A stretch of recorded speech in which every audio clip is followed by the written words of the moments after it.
if we're live. Test, 1, 2. Okay, great. Hello, ladies and gentlemen, and welcome, one and all, back to shit. I mean Immortal Unchained. I mean shit. Today we're going to be making progress in the game on towards those second and third great big beasties we were told to hunt down, of course. And maybe even checking out the DLC, now that we've got the weapons necessary to get through those, frost-coated creatures. But before we do... Oh, there's our guy. There's Viper. Looking very, very, fancy in his increasingly intricate armor. It looks like we're going to be kitted out like one of those, rime-covered, seraphs from the Abyss before too long, which wouldn't be a half-bad look for him. Hey, Potato, how's it going, man? Good. Tired, but good. Oh, I feel that. So, today, once we get some people in here, I'm going to be offering some more serious critical insight into what I think goes wrong here. Because I've been, unfortunately, it's been a rough couple days, because I've been thinking about this game a lot. Nightmares? No, but yes, I have been laying awake at night, like, thinking, why doesn't it work, though? Because, and I'll get into this again once we've got, like, some folks in the audience, in the chat, if you just look at the individual systems in isolation, like, here's how leveling works, here's how the stats work, here's how the guns feel, everything, this game does a lot of things perfectly serviceably, or even pretty well, but somehow it all comes together to make this terrible, terrible experience. You ever played a game like that? Yeah. I mean, we've played a lot of games like this, but I mean, a game... I kid. What kind of game, or what game was it? What comes to your mind? Cyberpunk. Yeah, really. Because if you strip out all of the technical issues, Cyberpunk, is made really competently. Like, you know, quest design, leveling up, the mechanics and weapons and all that, it all feels fine. It's just not that satisfying to play it, even without, like, technical issues. Because I played it and I had barely any. Yeah, and right. I still wasn't like, oh wow, this is great. Like, there's nothing without the tech issues we can point to and say, oh, well, that's just horribly done. But a lot of things just really fail to hit home, I think, when it comes to, like, writing or world design. We talked about this in the Cyber Junk episode, of course. Yep. Hey, Seth, welcome back to just, like, every game we've ever played, but worse. Okay, so just the usual stream with Brady. Yeah, unfortunately, I am becoming the bad game guy. I'm just waiting for the, like, world where they ripped off Super Mario. That imagine. No, wait, where they ripped off Super Mario Sunshine. Oh, no! Oh. We have to fight, like, cybernetically enhanced Nokis and Piantas. Oh, by the way, Brady, great news. I finally finished Bravely Defaults 2. Hey, congrats! How was, 6. How were those last hours? Yeah, more action-packed than previous ones, and much harder battles. I actually quite liked it. The story ending is like, you know, the typical JRPG story ending. Everyone is happy, you save the world, blah blah blah. But the last fight is really satisfying. So yeah. Nothing like having a big old sniper rifle that can aim at enemies' weak points, but has rounds that travel so slowly that they hear the discharge and turn around before it hits home. It's very catchy, but it's not even all that good a song. It's quite amazing. Whoa. Yeah, it's just This also does the same thing, I assume, to prevent going over budget or just kind of out of necessity of having to use assets efficiently. This game also recycles early game bosses as enemies later on, like all of these guys with the halberds and shields. I'm sure you remember, Potato, were like the first boss we fought on Not Hoth. yeah. just over and over and over again. Again, I'll get into that in a minute, but that's actually one area where this game does a little better than Hellpoint, which has me just shocked and mortified to report. Oh, Alright. Oh, we've got some lore. Lore. Lord. Should the Kron Oh, industrial Lord. machine gain access to Viridian, it would not take long before only ash would remain. Sure. Okay. Now, Seth, this might just be me and my personal aesthetic preferences, but this planet actually looks much cooler than the Forest World, doesn't it? It looks like that place where I fought the diarrhea boss. The diarrhea boss. What game? Dark Souls 1.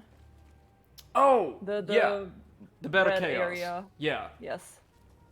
No, it looks kind of like something from a classic sci-fi series like Star Trek, or Star Trek, most specifically, because of course it does. But it also looks like it could be a stage in a Ratchet and Clank game, doesn't it? Yeah. Oh, is that a checkpoint? Holy Lord, I think it is. Our first checkpoint on good old Bigor.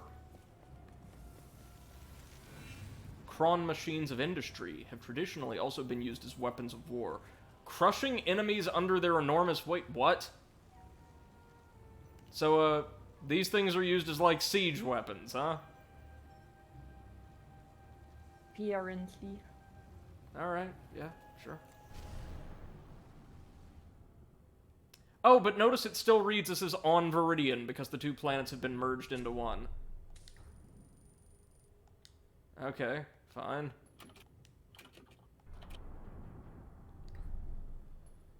How many levels can we get out of this? Oh, just the one. What to upgrade? Can I upgrade to a better game? Probably not. How's your day been, Zeph?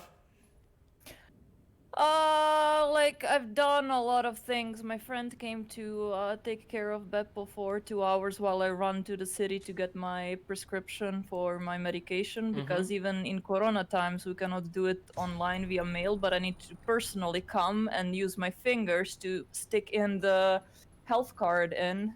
Oh, yeah. Yeah, so... And you basically had to get a sitter for Beppo, then. Yeah. And I assume he behaved himself? Oh, yeah. He was a good boy.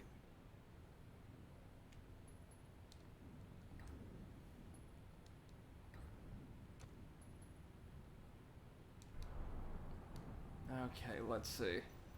Well, we finally hit a checkpoint on this terrible planet, so that's something. Whoa, hold up. Probably ought to equip our freezing assault rifle once again.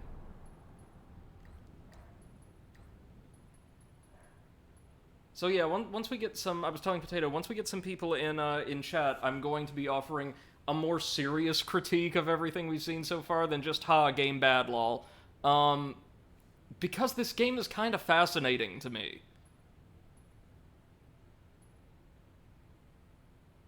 Like, not necessarily good, but fascinating. Let me see. Do we have any... Ice Elemental. Yeah, we've got these pistols. That's something. And just the pistols. Alright, yeah, sure. We'll upgrade the Polaris clan pistols. I mean, it's a horrifying world where you have to lay awake at night thinking about Immortal Unchained, but I did.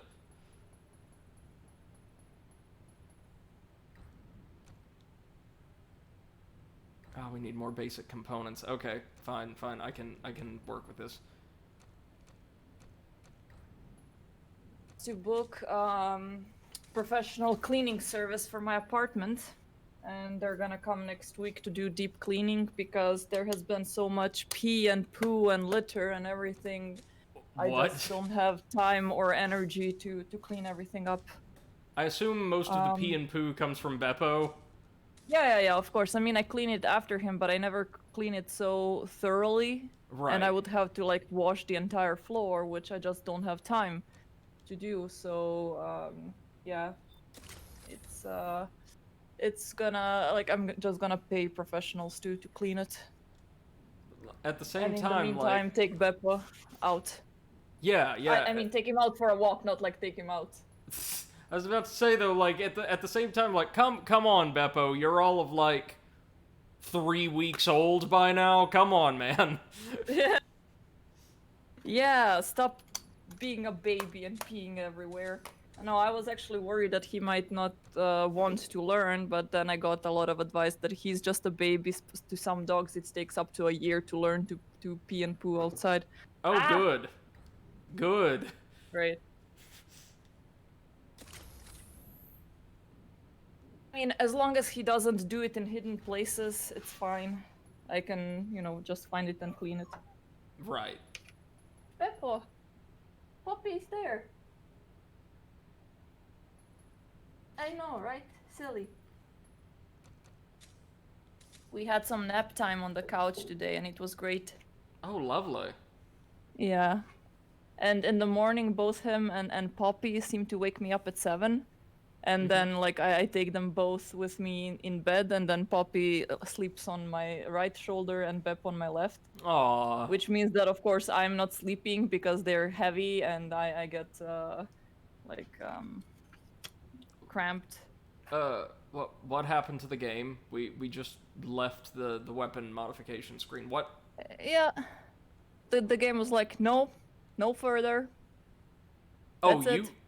You've gotta be kidding me. Yep. I mean, nope. I mean, yes. We can access the menu. We can look at our stats. The HUD's back. What? Oh man. Time. It's not sure if it wants to Well, let you keep bashing the game. oh, Zeph, we have not begun to bash this thing. Yep. Now we got an actual reason to bash it. Hey, now Again. you saw the boss fight at the end of the last episode, right? Yes. You think that's sufficient grounds to bash? Das war sehr schlecht. Und ja. Yes. That was really bad. I don't know why I said it in German. Sounded good to me. Yeah, I mean, I've been doing some bonus exercises today, and I even got a compliment from my teacher that I'm in the best 1% of the class. Hey, that's wonderful. Congrats. Yeah!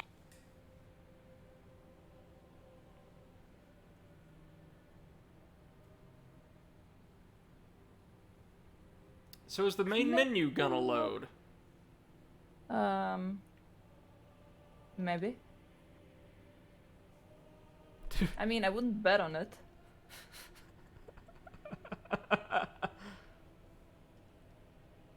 You know, I got Balan Wonderworld in today.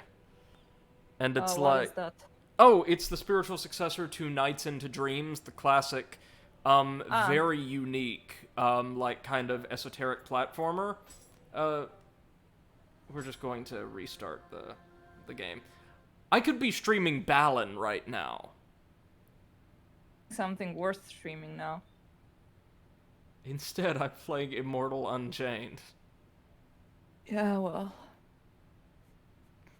The Olestrini. Yeah, Olestriny.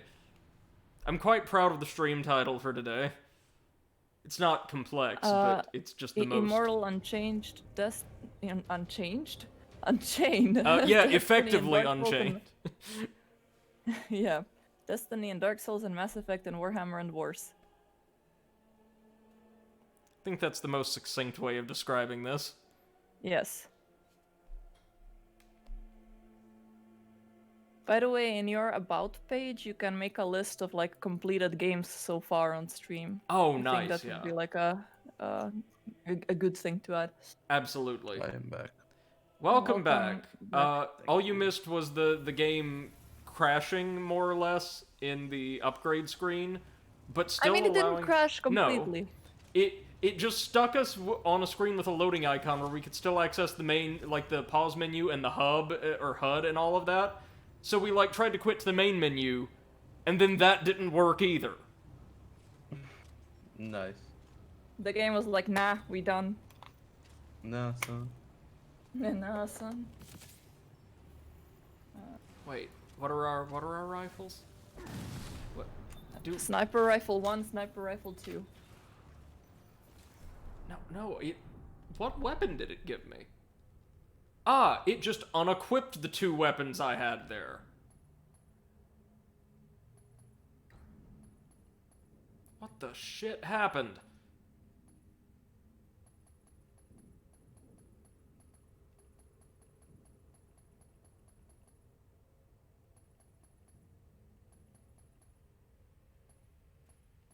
This game has never ceased to amaze me. Okay. There we go. We've still got our guns. And what's the other weapon we wanted here? Probably the Polaris clan stuff. Although, if the boss is going to be some kind of plant creature, as like that lore cutscene a couple streams ago suggested, we probably want to switch back to flame weaponry, solely for dealing with it. Because as we realized, elemental damage is the shit. Really important in the back half of the game, yeah. Even the weird incidental music here sounds like something from one of the old Star Wars movies. Another rip-off. Doesn't it? Yeah. Nice. Like, if you're on stream, you're hearing this, right? Yep. I'm just waiting for those Jawas. Dum dum dum dum da dum dum da dum. That's the boss music.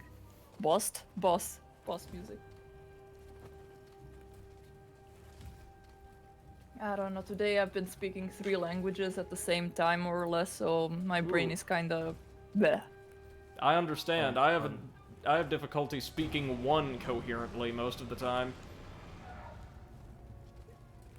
I can't wait to square off with this this world's boss though, Garth Slater.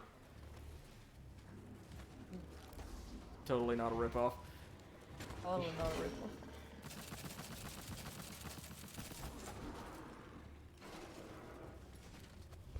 Legally not a ripoff, I should say. Allegedly a ripoff. Yeah, there we go.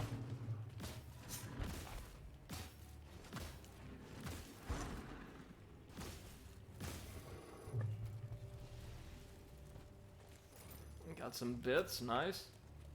Thank you for the bits. Also saw a nice armor shrine for Viper somewhere around here.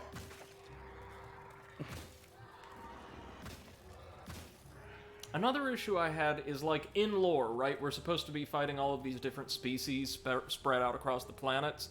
Like, after they've been assimilated and, like, retrofitted by the undead, right? Mm-hmm. Aside from the elemental, like, affinity colors, though, denoting, like, which element each enemy uses, do a lot of these enemies, like, from the start of the game to this point, appear all that aesthetically distinct to either of you? Not really. Yep, and that's another big problem the game has. Like, these guys, the enemies here, are ostensibly, at the very least, adapted from the original inhabitants of this planet, these, like, industrial, imperial, militarists. And in fact, if we ever get close enough to see them, they do actually have a totally distinct look from, like, say, the guys with toxic mortars in the forest. It's not just a color swap, although it is largely a color swap. But none of that is made clear or appreciable by the player because, well, enemies dissolve on death, and also, so much of the game, like the way weapons work, the way gear works, is it's the same thing, but with different colored neon depending on which element it has affinity for. The same thing, but worse. Exactly! Where have I heard that before? The game's even ripping itself off! Oh no. That takes dedication. Sue themselves. Oh, listen to this. So Humble Bundle has a BAFTA Games Award like sale. Right. Yeah? One of the games under that category is Cyberpunk. Are you kidding me? No. Have they played the same game that we did? Was it given a BAFTA award for like the voice acting or something? I didn't even know it got a BAFTA award. No, let's- either. Like, that's news for me. 2077 BAFTA. Oh my god, so Monster Hunter has like the full-fledged character creation, like in your typical MMO. Right. Oh, nice. Looks pretty good. Okay, so I started typing Cyberpunk 2077 ba, and the first thing it offers me is bad. Of course. Hey, Eclipse, welcome. Eclipse says the same thing but Hello. worse. So bad sequels or this game? Yeah, either or. Wait, are these? Oh, these are the winners. Okay, okay. Let's see. Where is Cyberpunk? The steaming pile of garbage award, maybe? Oh, they didn't win. Okay. I They think, were nominated for artistic achievement. Oh, we. uh, So on this planet dominated by like an alien industrial empire, we just picked a katana out of a box. No biggie. wow. The winner was Hades, though. in that Ooh. category. Yeah. Yeah. Thank fuck. Yeah, that. Hades is some good stuff. Oh my god, I have to choose my eyebrows.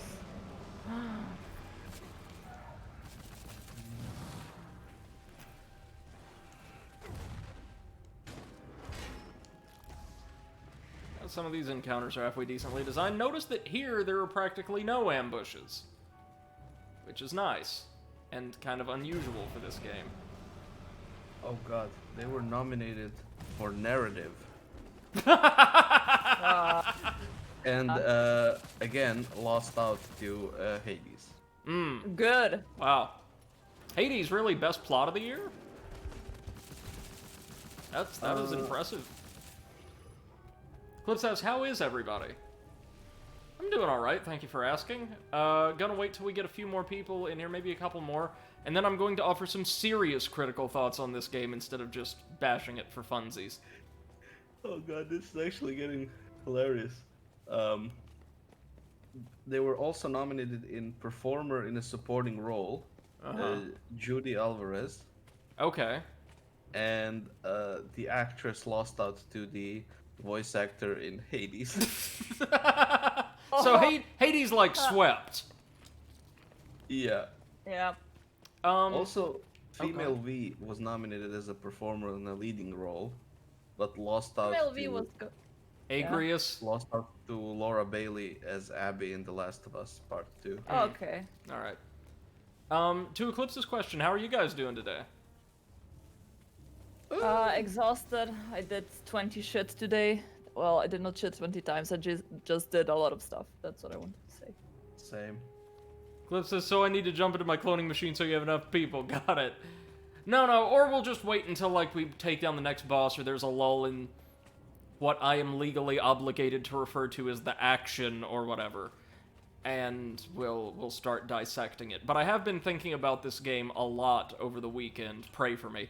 And, I have some more serious thoughts to offer as to why it doesn't quite work. It's more than just, haha, game is bad.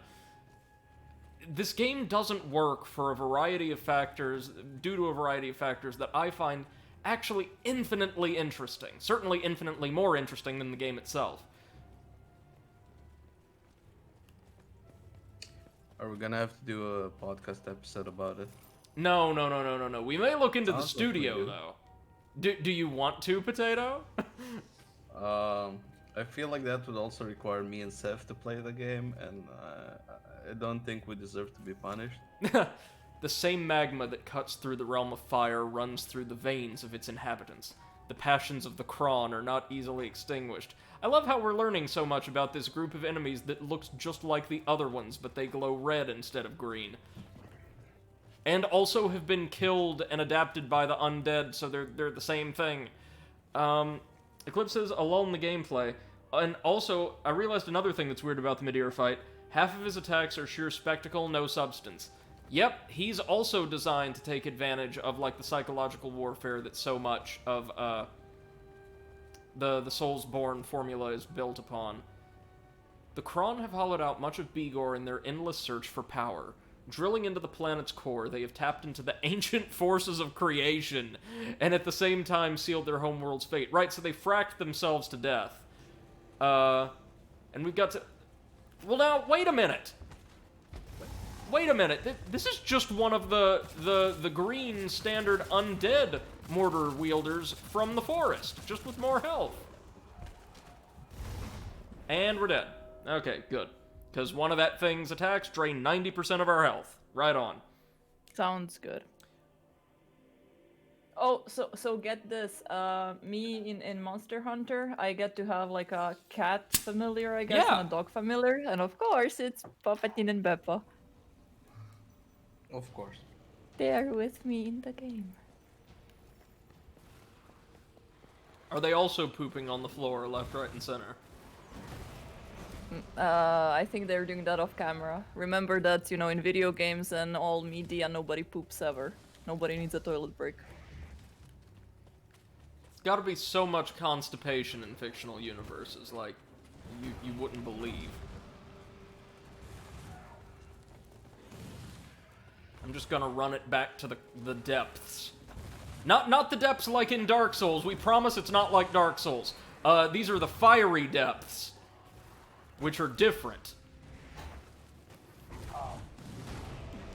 No, this actually is a different area. Instead of being like a sewer or a cistern, this is like the interior of an active volcano. So there is that. But, so, you know, basically Magmore caverns from Metroid Prime. Yep.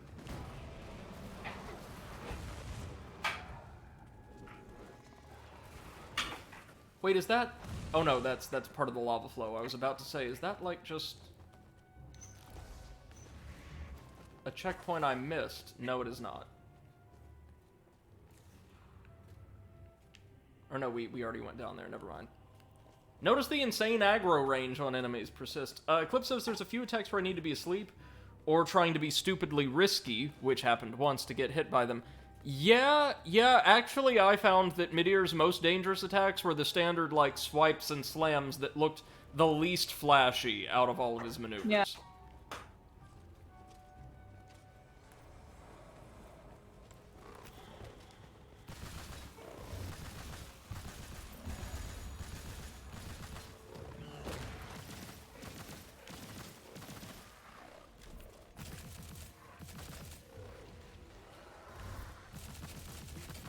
I'm sorry, but after I shot down the little, melee enemy, did a new one just rise up in its place?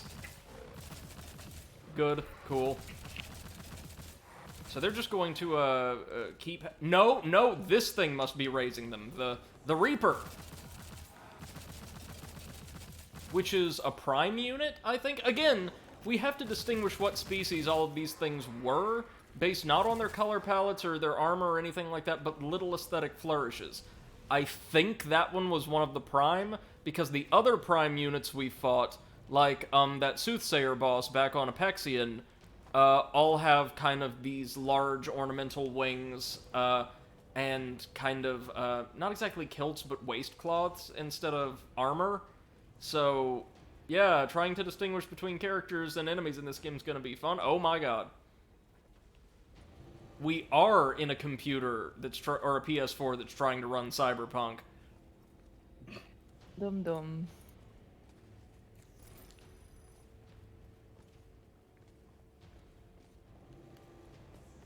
So there's a couple different paths we can take here.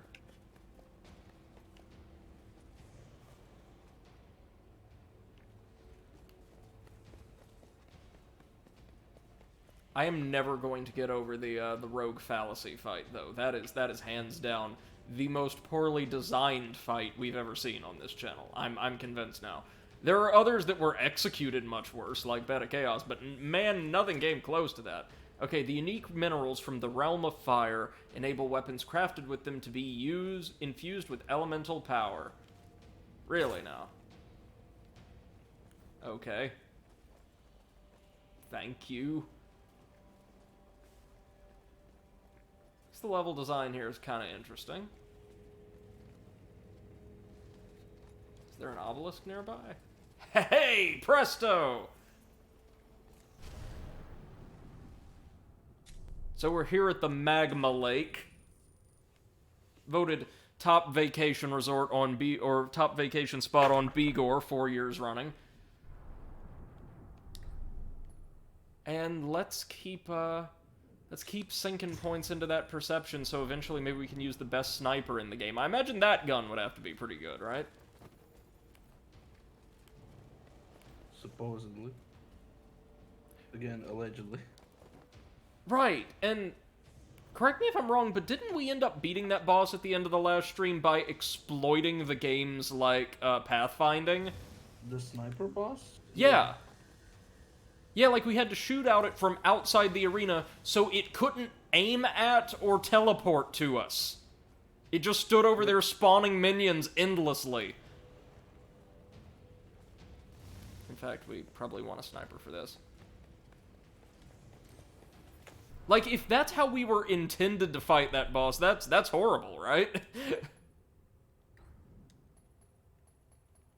Even if it wasn't, it's still horrible. True.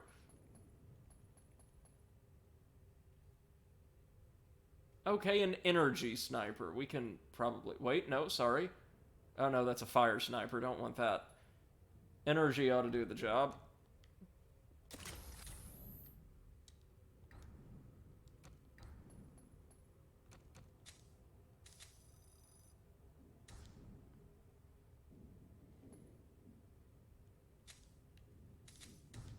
Okay.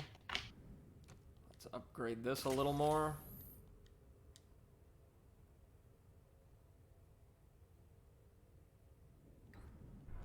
It should be fine as is.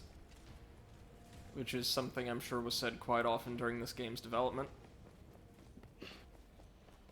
No one will notice.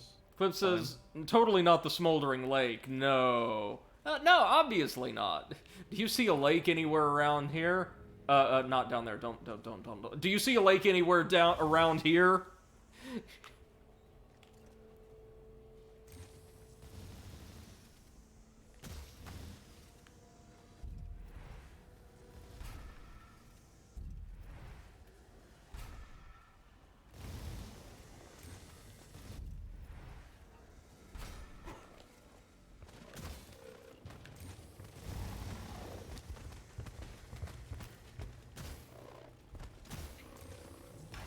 Okay. Okay, we got this.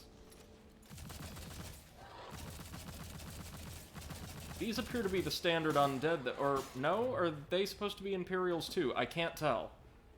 I can't tell at all. So I know we've been joking and memeing on this poor thing a lot, but guys, what's your honest, like, take on this game as a whole? Wait, you were joking? Well, yeah, acerbically, I was gonna but... say, my honest take is that I'm happy it's you and not me.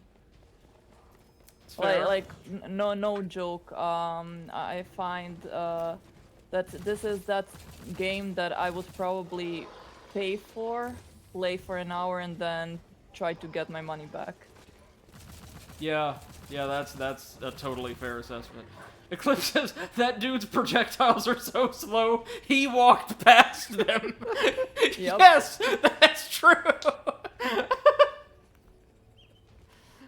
Well, I mean, remember, we've had the issue with firing sniper rifles at enemies' ports, and then the bullets traveling so slowly that they turn around before the bullet connects.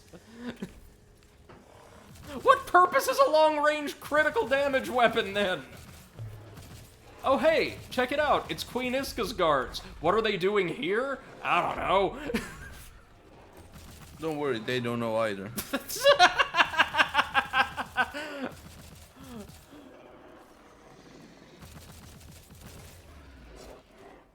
Oh, this is some shit.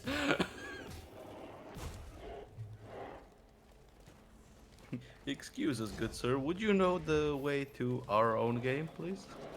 We seem to have gotten turned around. We've been abducted. Turn around. We've been stolen.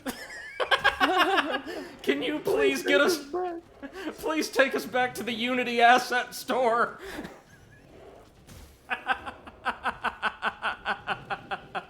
Well, although, you know, you could technically maybe call this game the most ambitious crossover since the Avengers. Yeah, it's Super Chain Bros. Or maybe this is like Kingdom Hearts. Maybe all those games that they stole from are connected. In a rhythm game. Eclipse says, I feel like this game has promise, but it's bogged down with what it's trying to be, not what it is. Yeah, that's brilliant, Eclipse. That very succinctly encapsulates the game's principal issue, and it was also the issue that Hellpoint had, was like excessive ambition in excess of what the actual product was ever intended to be. Very good. Thank you for that, sir. That's insightful. And we were stolen from a decent boss fight. They need some quality in this level. The Kron did not play a part in the Prime-Azurian conflict, harboring equal contempt for each of the two.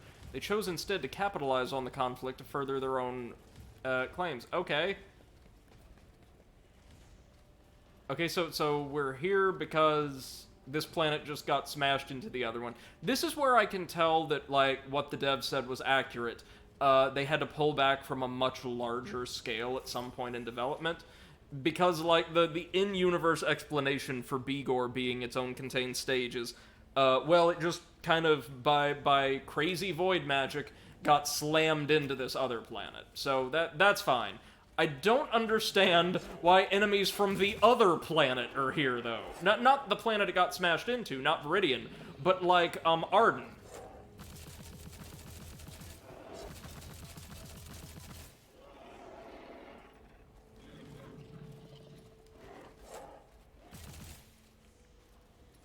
Also, a lot of enemies at this point in the game are just a little on the tanky side, yeah?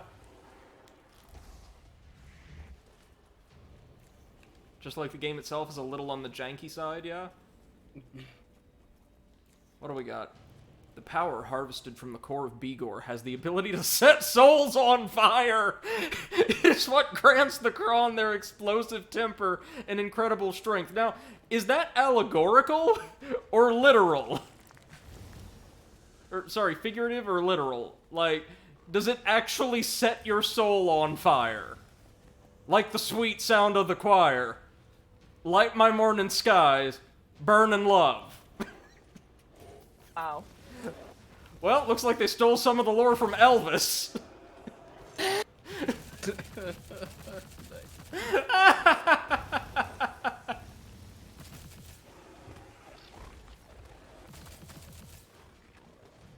Oh wait, there's a Reaper keeping these guys up somewhere, isn't there? Yeah, I also agree with the clips here. I think the game has some nice vistas. You're just stuck in them forever. Yep. We've talked about this before, but most areas feel like they go on far longer than they should. Especially given that there's few boss fights, or like how Dark Souls would have scores of mini-bosses, like unique or semi-unique enemies that were, like, kind of distinct in each area, and dropped special loot that served to break up the stages themselves. Immortal Unchained, surprise, does not have that.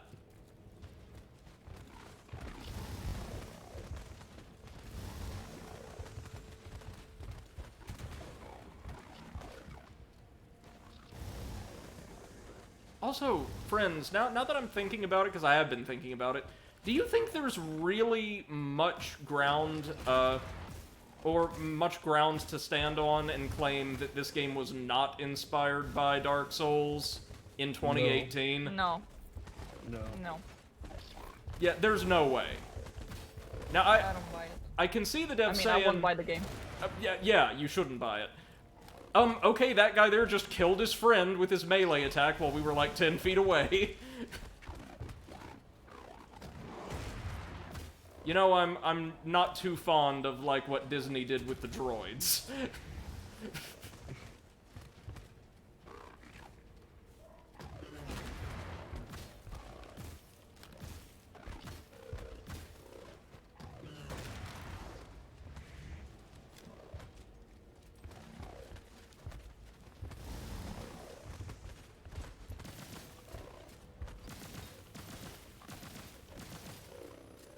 There we go.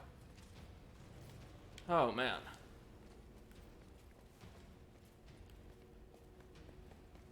So a friend of mine suggested me yesterday that I should put an old shirt that smells like me into Beppo's bed to make him sleep there, because he would always like sleep next to the bed.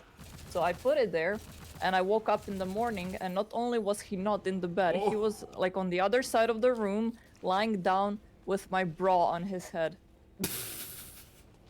So, mission accomplished? Progress?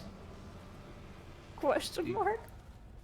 See, the thing is, you need to put a shirt that smells like you, not that stinks like you. Right. Important distinction, I'm sure. Yeah. Wait, Seth, that picture you put in the Discord, joining servers via IP, is that Terraria? Yep. Why do you have the game on Switch?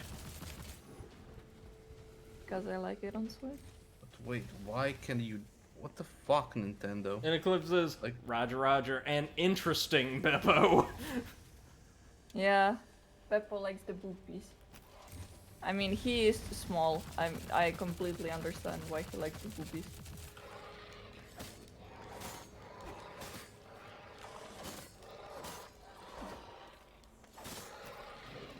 And shout out to that one random enemy for holding it down through so many sword slashes. I'm genuinely impressed by that. One of a handful of times I've been genuinely impressed so far.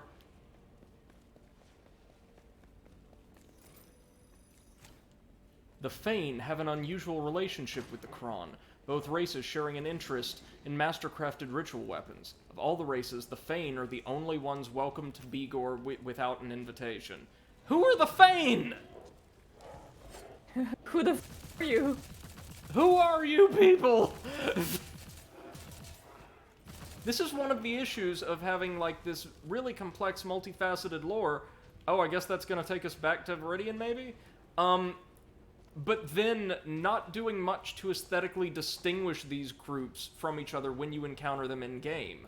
Okay, Idol. Discovered by the Prime in ages past, the monolith stands peerless at the center of creation. The machine has no known origin and predates any race's recorded history. Is this going to be another fun time special, like, mini-boss thing? No, this is taking us to Apexian. Yes, fun time, debatable.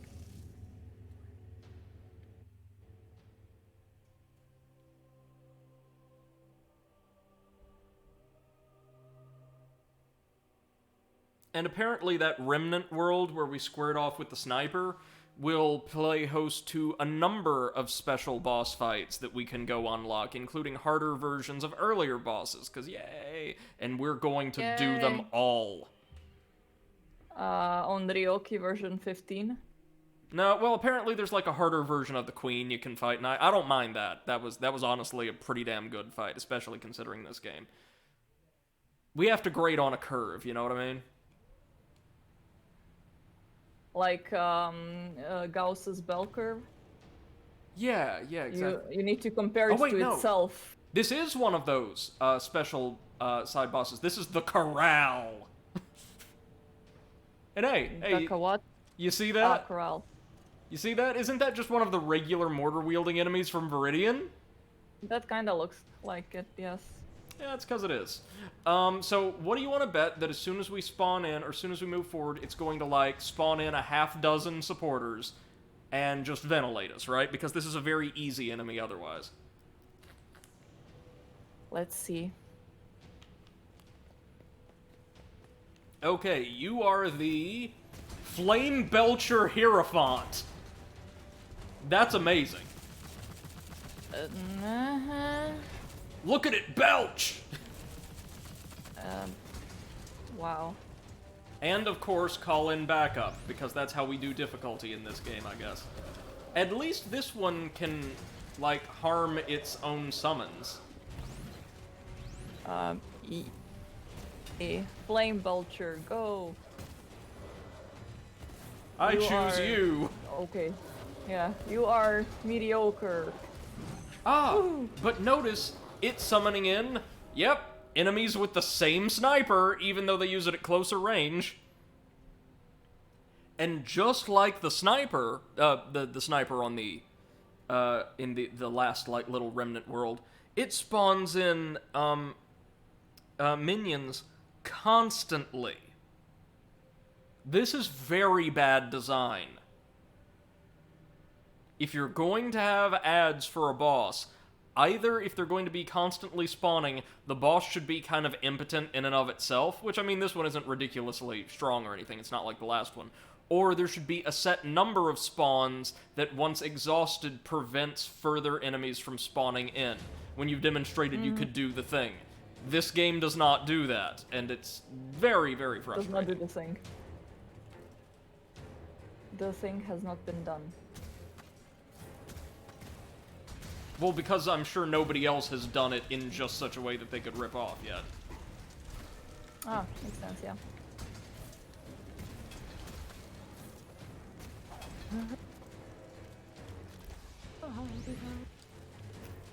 Oh, I'm just collecting poop in Monster Hunter. We've also been collecting poop for the last several streams. Seriously, I got 3 dung bombs. look at all these soldiers! Now, fortunately, their AI is stupid as all get out, and they'll wander straight into, like, these flame-covered areas. But they also have the snipers! They just use them at closer range!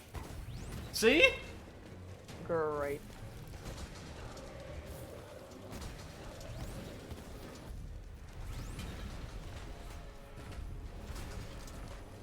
And they don't stop spawning, they just don't. And they don't stop coming and they don't stop coming? Friggin' apparently not. Like, that's almost all of them for now, but I'm waiting for more. For God above, is there a fixed number?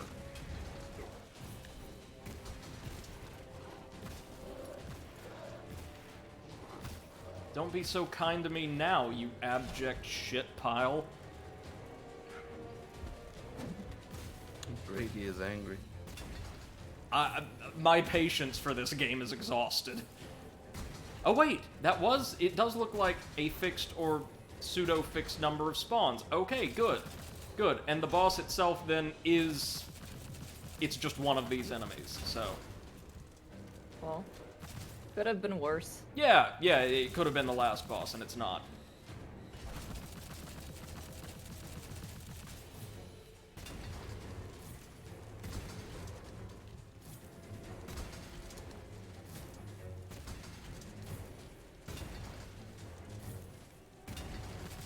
Maybe wanna try for a melee there, buddy? There we go.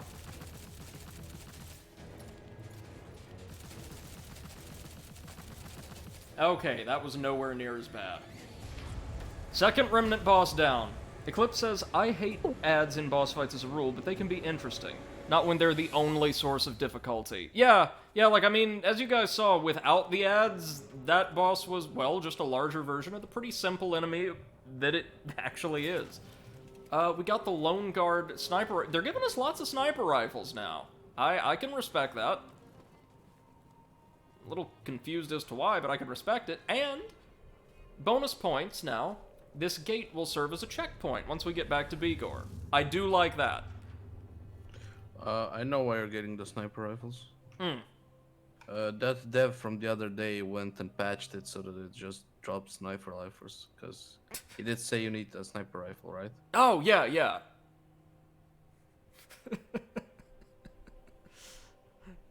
You need sniper rifles. But what if I ran a build that favored, like, shotguns and grenade launchers, so, like, my stats couldn't, like, or precluded me from using a sniper rifle? I guess then I just got a respec, right? Yeah, in that case, you still need a sniper rifle. You just need it more badly than before. In that case, you lost the game. Lost the game.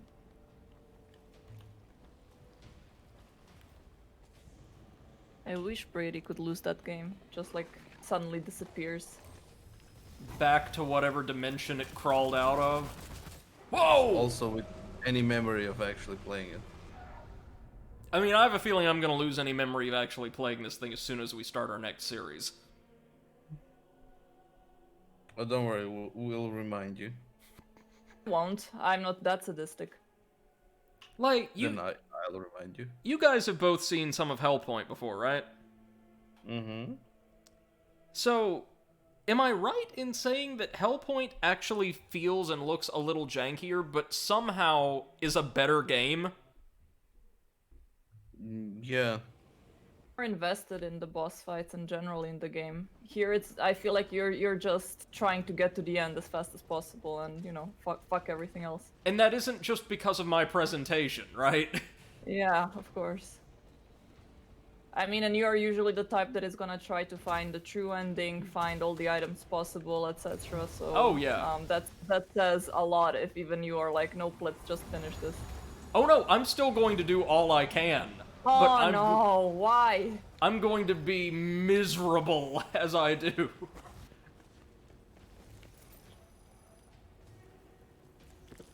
Because you know what? Nobody else is going to show you all of this game. It's entirely possible that nobody else has ever seen this game. What were you going to say, Potato? Not sure anybody wants to see this game. If I have partaken of, like, what the shit?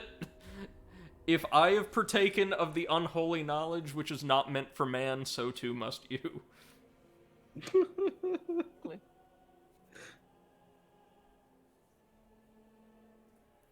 Like, I do have more to say beyond it's a bad game, but it's actually a pretty complex explanation of my feelings on the game. This game, like NSR, has made me feel things.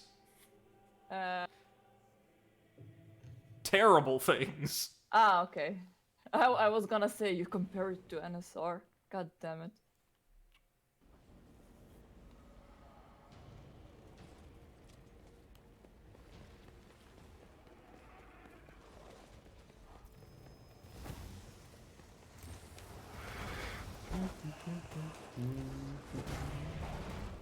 What the fuck? What is that one attack that's killed me 3 times? I think it's the sniper. Of course. Yeah. But these snipers fire off a barrage of rounds that hit you all at once. So we lost a bunch of bits. Because of course we did. I think you only lost a bit. A bit of a bit. Fuck this game. Bit of bits. Yep. But, like, you see the issue, Just a little too. bit. Unlike, say, more conventional Souls-like, the way this game's areas are laid out, and we talked about this before, you have to slog fairly linearly straight through scores and scores of enemies every time you die, because there's a lot of terrain, and it's all ridiculously densely packed with encounters against with enemies that have absurd aggro ranges.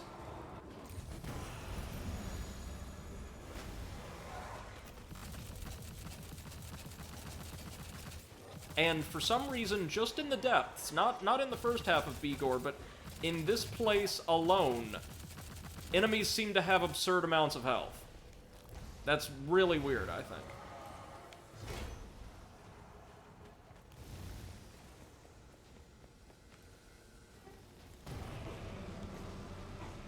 Well, I'm guessing they decided instead of making them more difficult by increasing the amount of enemies, they decided to make them more difficult by increasing their stats.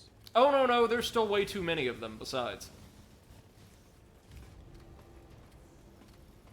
Eclipse says, if you're gonna have unholy knowledge, at least make it useful unholy knowledge, like necromancy. Yeah! Yeah, instead of this game, just make the Necronomicon.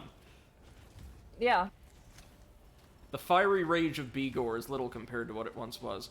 Originally an unstable force of swirling energy, Bigor was subdued by the chill of Arden?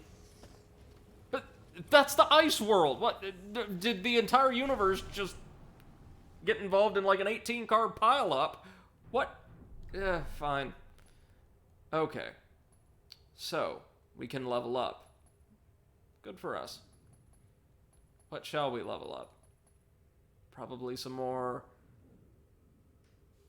I would say more perception, but probably more agility. Let's get that dodge rate to... Oh no, it's maxed out. We have maximized the efficiency of our dodge. I feel so distinguished. And special. Clearly not your intelligence, because you're still playing the game.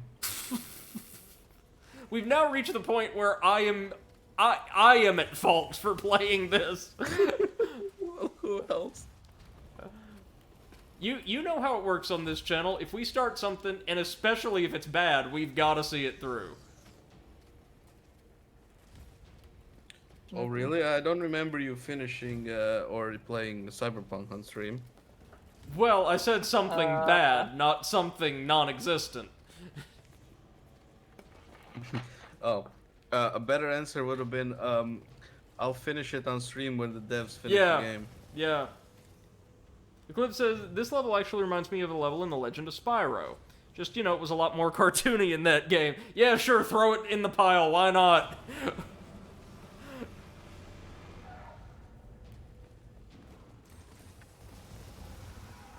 Is the final boss just going to be called Originality or something like that? No, because I think the developer of the game already killed that one. Oh god, well we got stuck. Cowabunga.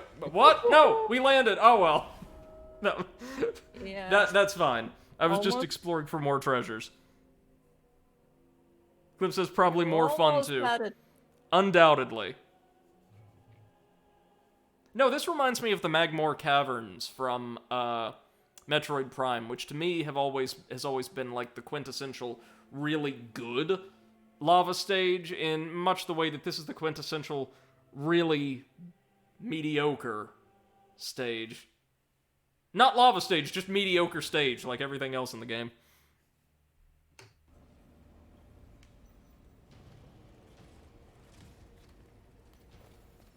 You know what this is? And again, we're just riffing at this point. I do have serious thoughts. I promise I will share them with you after we bring down the next beast. This is like going to like a really like high-end gourmet burger place, you know? You know the kind, right? Like where they've got like a half dozen like kind of homemade offerings like burgers with exotic toppings or breads or things like that, right? Mm-hmm. And you order something, and they're like, okay, sir, we'll be right back with your order. Give us just a minute. And you somehow see out of the corner of your eye or through the window the server, like, get in their car. Fuck. Yeah, just my character doesn't want to be in this game anymore. Go down the street to Burger King. Just buy a Whopper. Then, like, sit in their car for 20 minutes, so it's kind of lukewarm, and then bring it to you with an upcharge and say, here you go. No. More like he goes to Burger King, gets a Whopper, goes to McDonald's, gets you some fries, and goes to KFC and gets you Pepsi. Yeah. And like, here you Hey, go, seven something up. new and original from us. Ba-da-ba-ba-ba. Burger Go King. fuck yourself. Oh yeah, Clips, I saw. We're just bailing now because, see, I'm wanting to get the treasure. I'm also not wanting to have to fight the 300 enemies they've put in our way every time. So we're just like loot running it. I did see we got an armor upgrade that allows us to keep half of our, I'll just call them what they are, half of our souls after deaths, which is admittedly very nice. 1 point to Immortal Unchained, which will give it, let me see, 1 point. Good.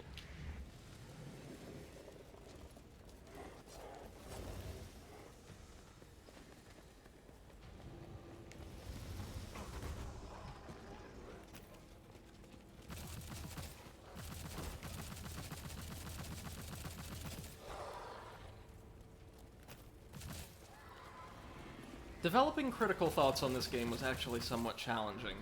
Not for the reasons you would think, but because, well, we're reaching a point where we're like semi-pseudo-actual game critics now, the three of us. And I felt like I had to give some orderly, structured thoughts on this absolute pile. And I think I've got some thoughts. Some thoughts that aren't just fuck this game over and over and over again. Whoops. Whoops, whoops, whoops. Look at this aggro, though. Isn't it amazing? Oh god, Eclipse says he goes to McDonald's for the bun, Burger King for the patty. He gets the lettuce from an underground rabbit dealer, and the sauce he probably stole from both Burger King and McDonald's, then mixed it together and called it Granny's secret sauce. And probably got all of that, not actually buying it at the stores, but getting it out of the trash. Yeah, but wait, what's McDonald's? We've never heard of that. You can't really make a comparison. Yeah, you can. Like, you can't actually, like, make something with the exact mechanics of Dark Souls and then say you can't really compare those two games. It's like, they're well, nothing alike. well, you're right there, but not for the reasons you want to be.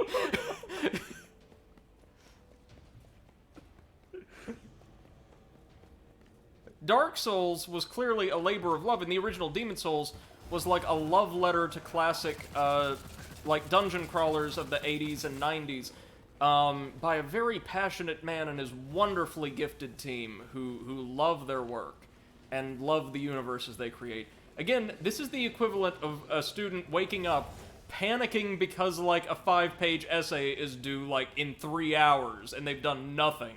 And be like, oh god, gotta go online and find something. And just cobbling something together.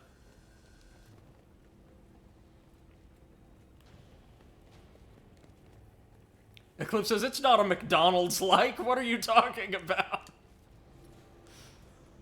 We're being a little mean, and I apologize for that, but this game has done things to me. Yeah, at this point, this game has tortured Brady so much that he lost his identity. I don't know. I think I'd be more comfortable releasing the game I made with some friends in college for a class than this. And that game is something I really would not be want people to play or see or be associated with. But Potato, you're absolutely right. I'm sure it's better than this. Speaking of, it's boss time again. Is it going to be a giant reaper? Yeah, it looks like it. Looks like... Oh, look at that walk cycle, though. I could tell you what it is, but I'm not sure you can take it. Eclipse says, to be honest, Demon, Dark Souls 1 and 2 were labors of love. Dark Souls 3 was a labor of love by people chained in a dungeon with a million angry fan red dots trained on their sensitive parts. Also fair. No, it is, look, it's just the giant reaper. Like, but man, he's got a strut. Watch this walk cycle. Then I may or may not just be losing by walk cycle, I mean watch him pivot on the spot. We just got 1,000 bits from an enemy killing another one, probably. Okay. Oh god. Who are you? Molten Contaminator! Yes! So, Brady, Sir? the currency is bits, right? Yeah. Which they stole from Twitch. Yes, that's true. Wait a minute! This... Everybody would stream it. This is just the Soothsayer again! Same summon, same energy wave attacks. More health. Yes, more health and more ads when he spawns them in. So now they're rehashing bosses? Oh yeah, well I mean most of the bosses reappear as enemies later on anyway, but yes. So, kind of like Onryoki in Neo? And it's exactly the Hell Point formula, but yes, sir.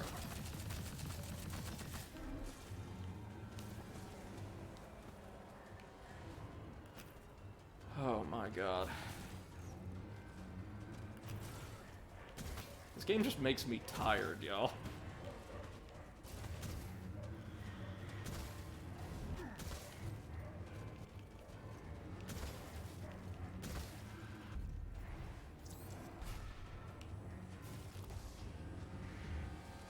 Okay.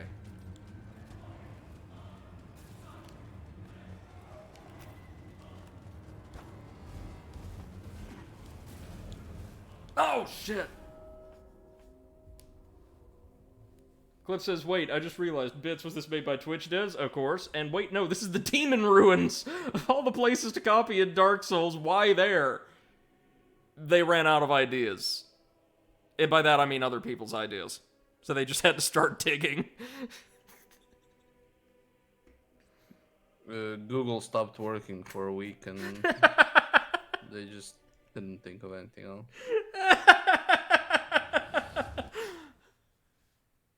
You know what? Maybe this comes from an alternate universe, though, where, like, Dark Souls doesn't exist, and this is what they got instead.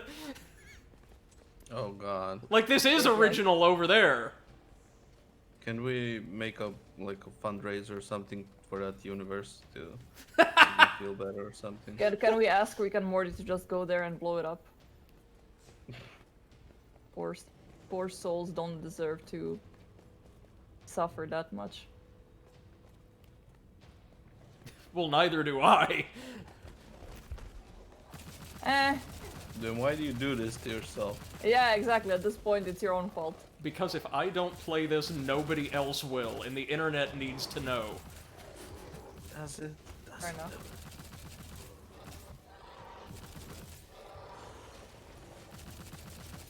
Oh wait, right, there's a Reaper waiting to raise these guys.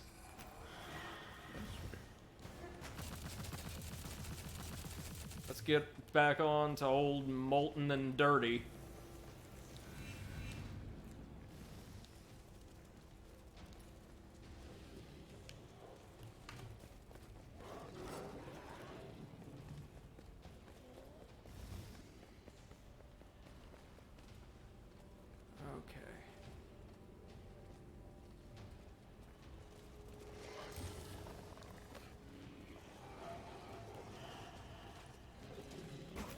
Whoa! Of course, the one attack the Reaper has at range is explosive, because... Yeah. Sure. Clip says, bosses showing up as enemies, check. Lava, check. Level is way too long for what it is, check. See, now I'm wondering if there's a speed run of this game, and if so, how many glitches does it abuse? Well, actually, there is a thriving community to see how fast you can go from the start screen to the garbage. Like... So some people have really gotten that time down.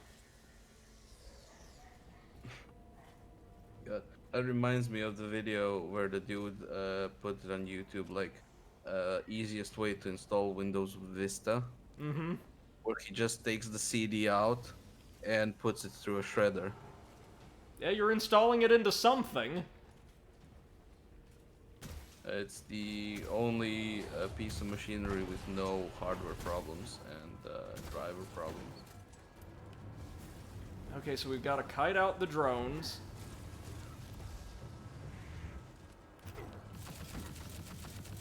While avoiding attacks from the enemies who have followed us and have, like, a bead on the arena, of course. What?! Yep. Oh, god damn it! Why do they design a boss fight like this? Why not? Like, you've got those Reaper enemies that work a little differently. They would make thematic sense, but it's just an earlier boss, but, like, with... I feel like not only double the effect, like it creates 4 drones instead of 2, but probably double the stats as well. This game is just so baffling in so many of its design choices. Like, again, I think, who was it? Was it you, Potato, or was it, like, Eclipse or Val who looked into the marketing and found that they marketed it as, like, oh, the next ultra hardcore RPG? I think it was Eclipse or MC maybe even. Yeah. And that's the issue. Again, we talk about this with Souls-likes a lot. The whole point of the Souls-like formula is not difficulty. Difficulty is one of the tools used to create a certain end player experience, but it's not the point in and of itself. I feel like these devs, to be fair, it's not a problem that's exclusive to them. Plenty others have had this problem. Like, adopted that mentality, though. Where, like, the whole point of making a game like this is for it to be ultra hardcore and, like, earn bragging rights over your friends, because you need to be slightly better than others at a video game that's kinda hard to feel good about yourself or something. And that's not what Dark Souls or Souls-likes are about. They're about exploration, they're about experimentation, development, growth. They're really remarkably made action RPGs that reward, learning. Like, and MC says, Eclipse says, I had a look, and yeah, it does. Okay. Figured as much. Yeah, I mean, I completely agree. With Dark Souls, I never had the feeling that the game was being unfair to me. It was just a matter of time until I learned the pattern. Yes. What the shit? You never felt like the game wanted you to fail, right?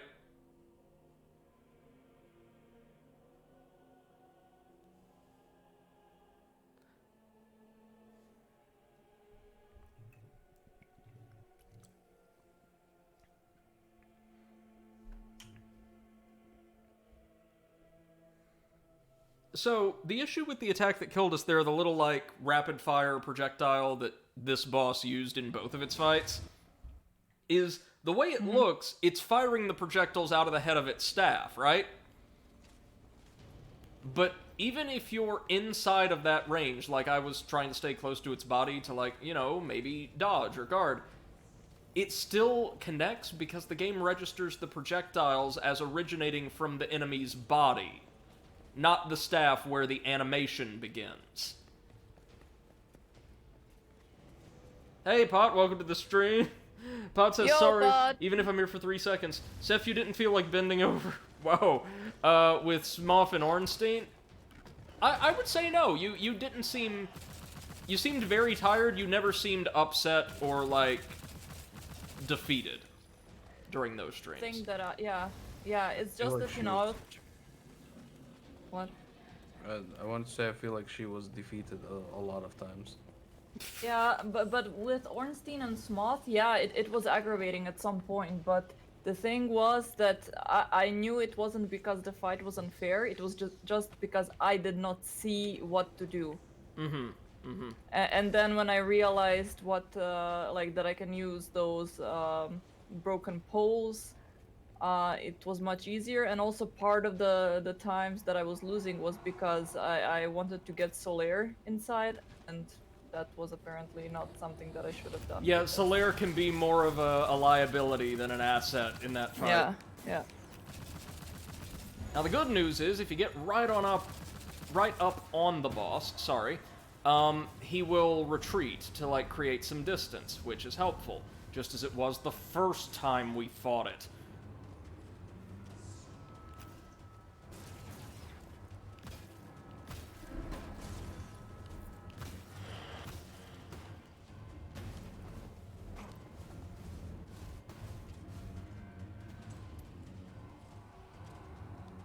And besides, I beat him when Brady was singing, so Yeah, very true. What was hitting me? Was something hitting me through the rock? Oh, that is a hell point moment then, eh? The invisible enemy. Maybe it was the rock itself that was hitting you. The rock was sentient. Yeah, even the rock doesn't want to be in this game. There was one of the hovering drones that somehow fell off of the edge of the arena.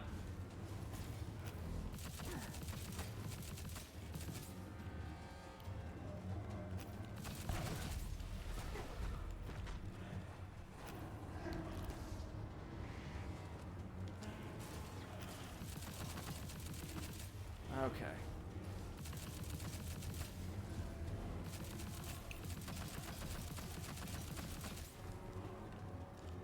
That shockwave can't hit Jack, apparently. Who the fuck is Jack? God damn. one. God. Couldn't get hit.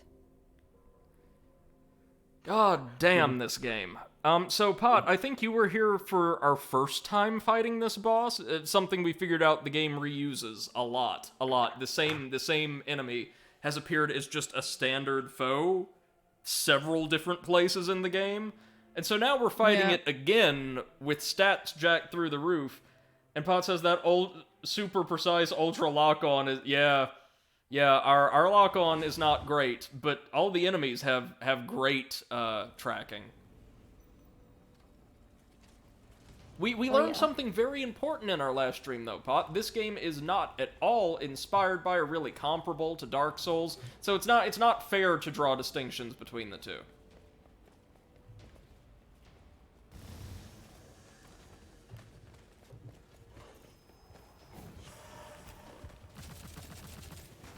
Apparently.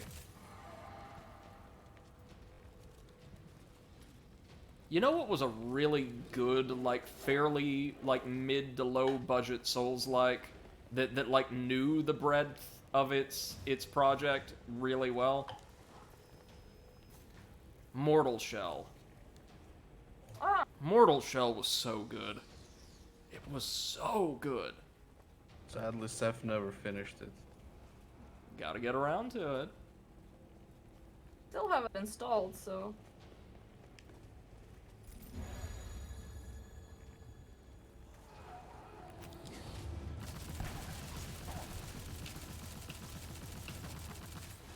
So I've got an idea. Never mind! Pod says, don't tell me it's inspired by Remnant, because that's good too. I think this came out a little bit earlier, actually. And Eclipse says, jacked up stats, bad lock-on, an arena that's terrible, on top of all the enemies you run past to save your own sanity shooting down at you. Yeah, this is bad. And we already got the main treasure, like the little armor capsule. We've got that. We could just walk over and pick it up.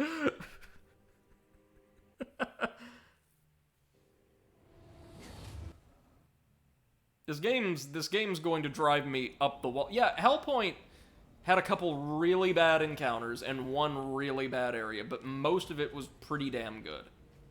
This, on the other hand, is just atrocious, like stem to stern, start to finish. And the crazy thing is, as I will again get into more detail in a bit maybe after this fight, individually, Keep clickbaiting us. If only I made clickbait money. This game does a lot of things right. Like, a lot of things. Just sadly, collectively, it's wrong. Pod says, then there was the super glitch screen in Hellpoint. Yes, sir! But this game also glitched out on us at least once. That's just a hallmark of these mediocre Souls-likes, I guess. So hard, not even the devs couldn't even finish making them.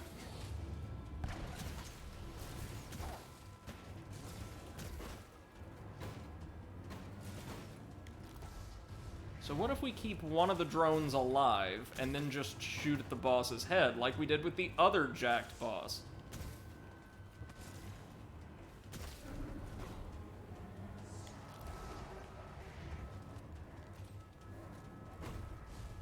Oh, except his projectiles can travel through some of the rock, but not all of it. Wow. This is it's like the Congregator's boss in Hellpoint.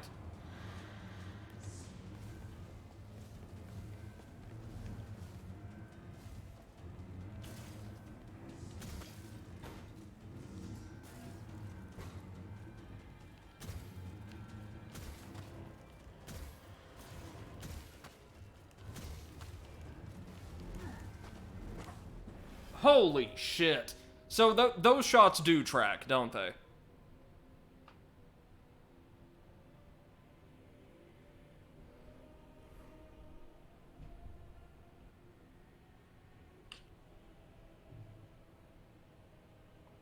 See, the very first time we fought this thing, do you remember how little health it had, relatively speaking?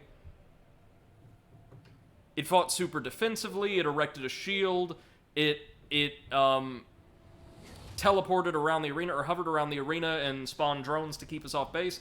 But with our shotgun, if we charged up, like our special move, and unleashed it straight into its back twice, it was dead.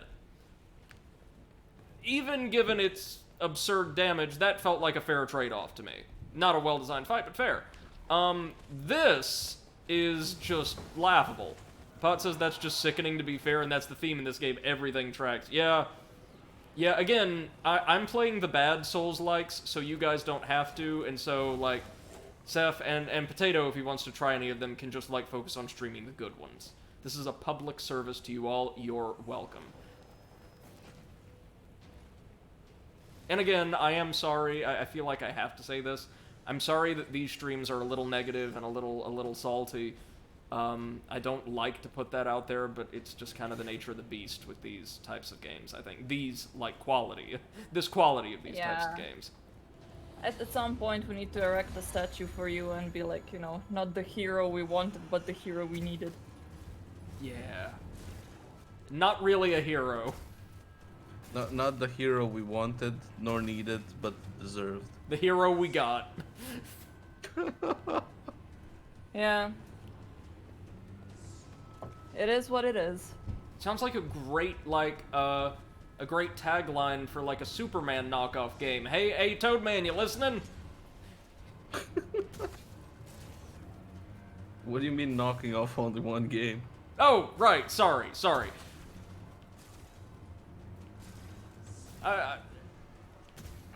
They're ostensibly creative. I'm sure they could find some other IPs to throw in there. Pot says souls taste good with some salt. Mm-hmm.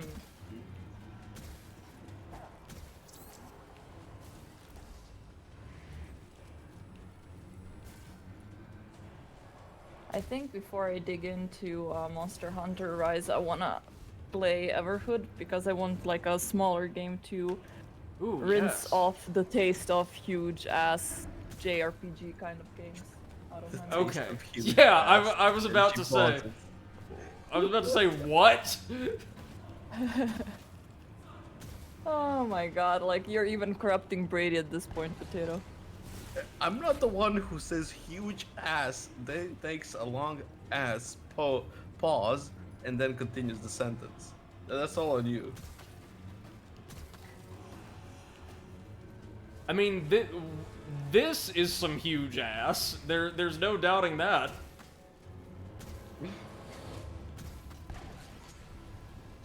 Look, it spawned the drones and they just fell into the lava! They didn't fall, they jumped. They suicided.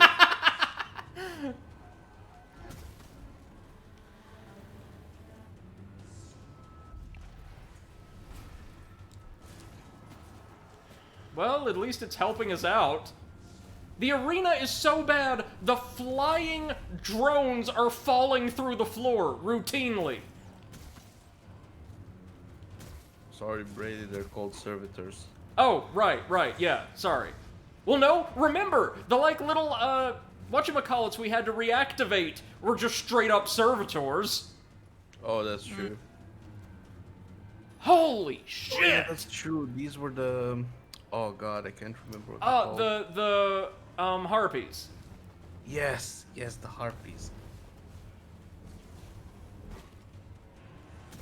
The harpies.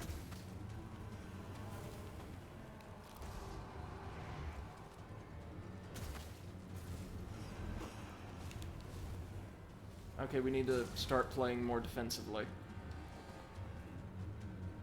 Look at its health, of course.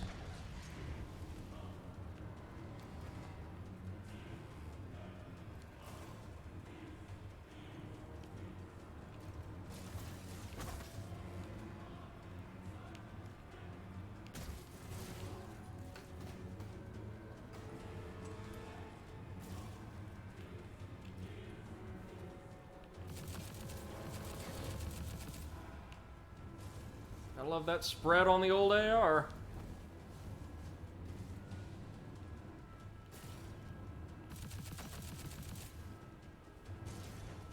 Looks like the rest of the drones have fallen in the drink again.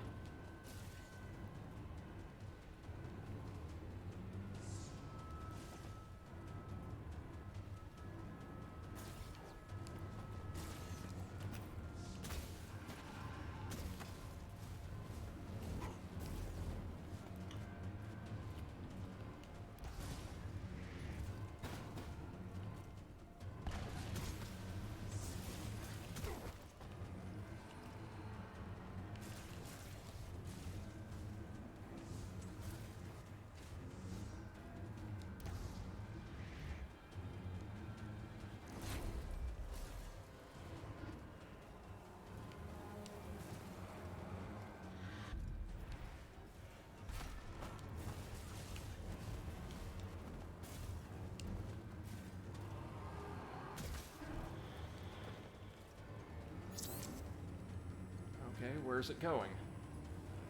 Just right over there, huh?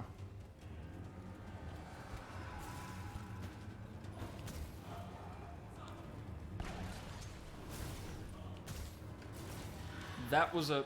yeah. Fuck it. That was a critical hit. Tell you what. Why don't we leave that guy for now? Okay. We'll come back. Eventually. But if, like... Pod says those drones actually seem like things from Halo. Oh god, you're right. Oh my god. And we're back to Halo. So does a lot of the game's wait. armor. Eclipse says, to be fair, that's happening with every Souls game. Sometimes it does feel like the AI feels bad for you, or just luck just is on your side. Yeah, but like, how... In the case of that boss, would somebody please tell me... The AI has mercy. How on earth I'm supposed to damage it reliably? It teleports around a tiny-ass arena, keeping its back to us, which is fine. It constantly summons in hordes of drones that, at least when they're not glitching out and falling through the floor, can hover and attack you from various angles, so you're constantly going to be under pressure or being whittled down. And unlike the other variants of this enemy we fought, it has a mammoth amount of health, so you can't just kind of exploit what opportunities you have. Eclipse says come back with a nuke. Yeah, shoot, we might have to. Wow. Jesus Lord, this is abysmal.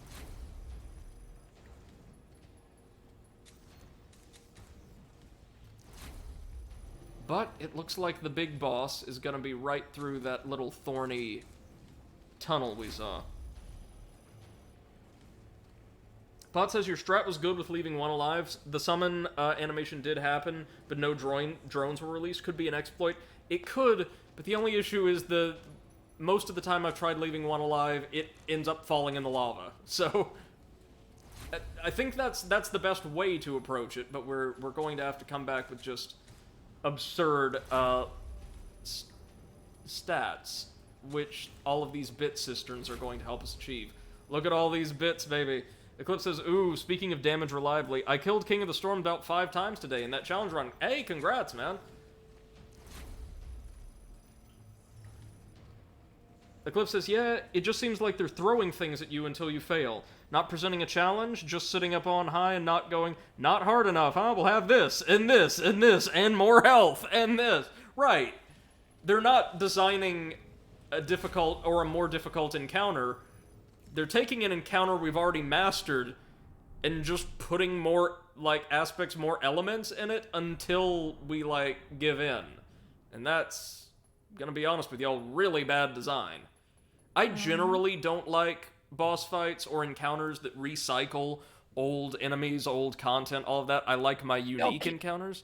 Yeah, Onryoki, to be honest, some of those late game bosses in Sekiro, even though they did admirably attempt to change it up, and this game is really bad with those. Really, really bad. Hellpoint was too. You know, like a lot of the regular elite enemies would also appear as bosses.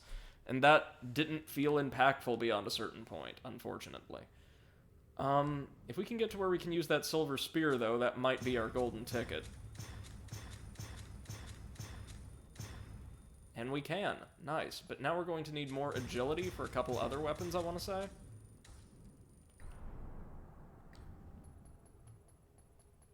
Well, actually, now, because I'm curious, let's break out what we were told by one of the developers is the very best sniper rifle in the entire game. And let's just see how good it is against this monstrosity. Let's get rid of all these launchers, because we're never going to be able to use them. They're really well, we'll keep the unique one, just because it looks cool. And we'll scrap that, and we'll scrap that. Yeah, yeah. Okay. Now we're going to upgrade the ever-loving crap out of this thing.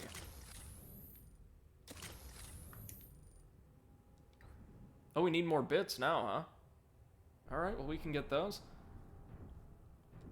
Now, dear friends, let's give this monstrosity a try.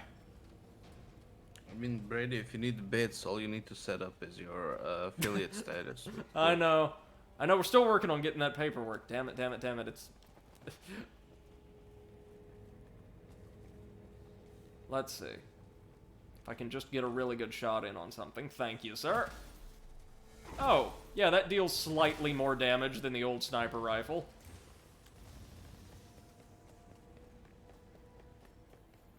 Ain't no way in hell I'm tackling that boss with this, though. Good to have, though. Good to have. I'm not...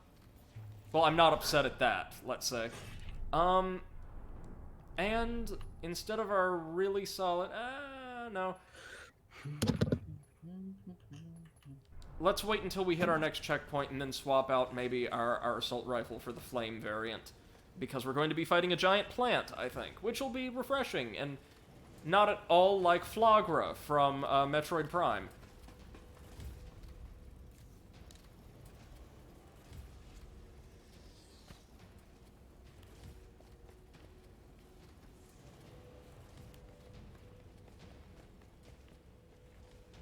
I can imagine plenty of reviewers, like professional reviewers, the poor brave souls who play all the things that we don't want to, sitting down to play this and just hearing the old R. Kelly song, like, I think you remind me of something, I think, in their heads constantly as they did.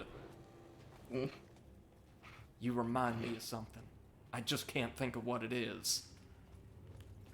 And look, we're back on Viridian, in the Bile Grove. Okay, admittedly, this area is kind of cool. It's got this fleshy, organic, like, corrupted forest feel to it. Again, like Eclipse said, a lot of the environment designs, even though some of them are a little on the generic side, work perfectly fine. They look really good. And appealing, you know, for what it is, right? Like, the game doesn't look bad. Oh, welcome to, the Bled Heart.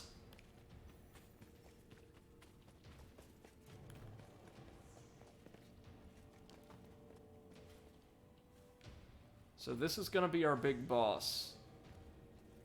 No doubt. Oh, after we fight our way through a bunch of troopers that just crawl out of the ground. They seem to be simple, though. Yeah. Oh, wait. We've gotta pick up our assault rifle. Our flaming assault rifle, that is.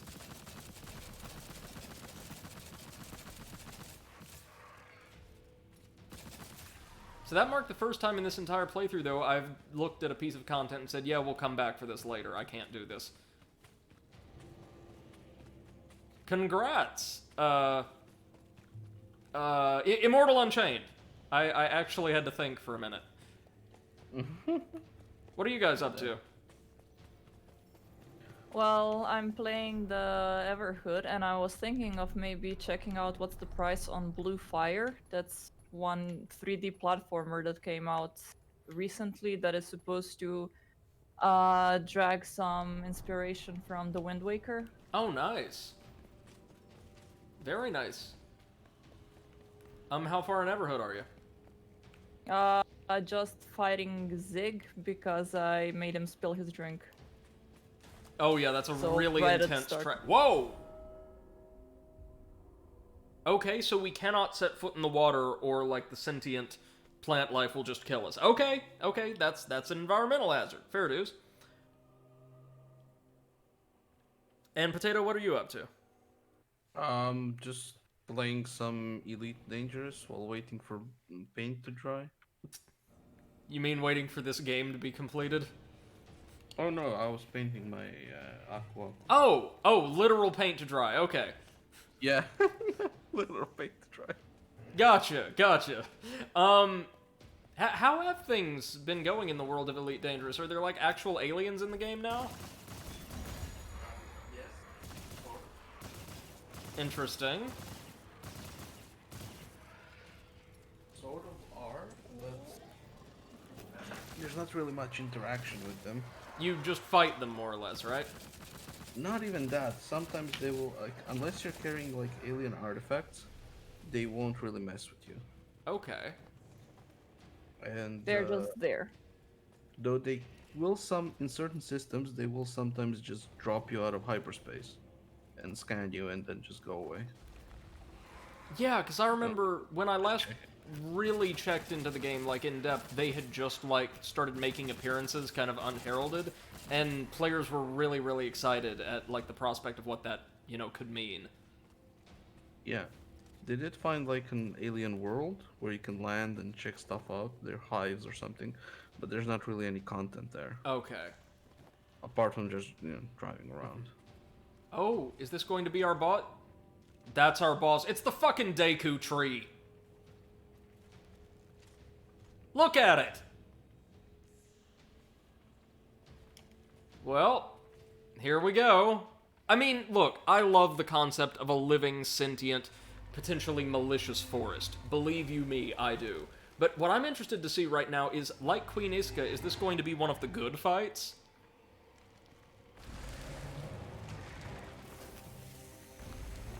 Whoa, what the hell? Okay, so the little mites drop ammo for us. Okay, and we can't damage the tree directly. That's interesting. Oh, we've got to target the roots, of course.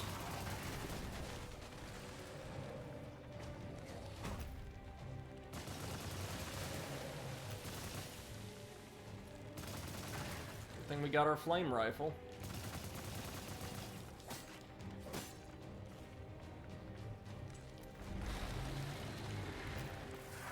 Whoa! Well, this is cool. It's spawning all of these different little, kind of options to attack us with. There we go! Look at it, there was, like, some kind of person or embryo or something contained inside. That must be the creature itself. Guys! I don't know if you're seeing it, but this fight's actually kind of cool, just like the Queen. Yep. Like, not all that complex, but cool! So that's where all the originality went to. Yeah, I suppose so. So now it's going to spawn one of the torsos.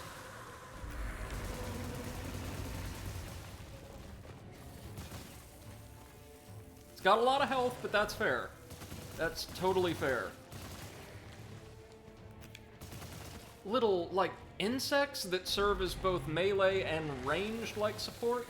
Oh, the Possessed Thicket. The Possessed Thicket has, HP of its own, or this one does, I guess. It's got its own bar, see? Nice. We couldn't attack Arlen at all because of its tendril. There we go.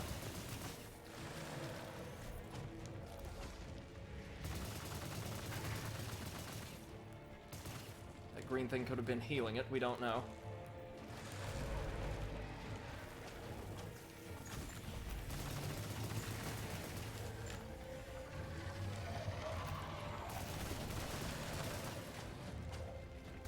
I even like its design, like it's a cool looking sentient tree. Man.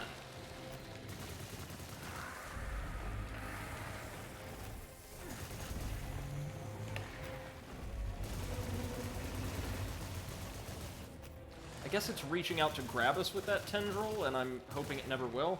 Sorry, I'll get caught up on chat in a moment. Just, this is so nice! You know, maybe that's what they were doing. They designed like a couple of solid boss battles, but they were like, guys, this isn't gonna blow anybody away. We're gonna have to really make sure these things hit home. And so they designed like some terrible standard stages and like bosses to go along with them, so that they stand out more. If only.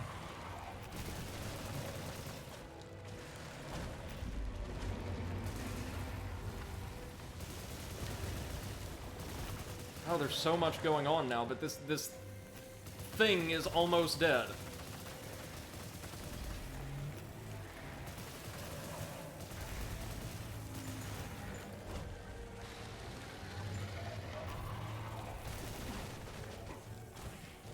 No, no, no, no, no.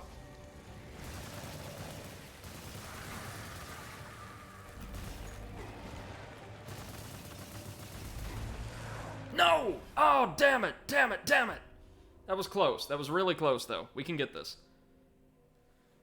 just so much starts happening. But see, that fight threw lots of disparate elements at you in a way that only could be overwhelming when they were all managed in concert. The little bugs, the tendrils, the thickets, and whatever Arlen's direct attack were not remotely challenging to deal with individually. But as more and more elements of the fight became active as the boss's health depleted, the challenge increased accordingly. That was designed, I'm gonna be honest, really well. That is great. Like, this is better than the Queen, and the Queen was the highlight of the game up to now, so yeah, kudos to these guys for designing, like, actual fully fledged boss battles that are really phenomenally good by the standards of the game. Like, are you guys seeing any serious issues here that I might be missing because I'm just desperate for good content? I actually like it quite a lot. His name sucks. Yeah, Arlen. Sounds like he should be, like, running a natural produce stand at the farmer's market or something, like, you know, old man Arlen.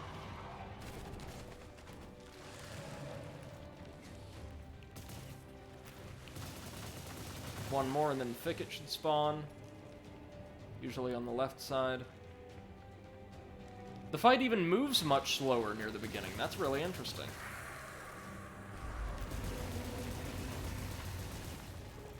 And notice we can only deal so much damage to it before it recoils and becomes invulnerable again. So I imagine that, like, the speed increasing with each phase is deliberate. It's, like, hard-coded in. Mm.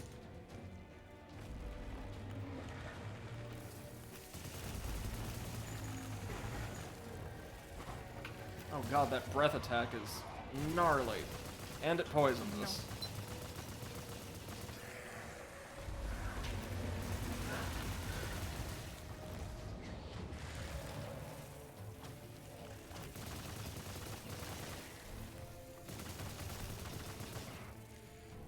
I'll get caught up on chat in a minute. Again, sorry I'm not the most responsive during these sections of games like this, but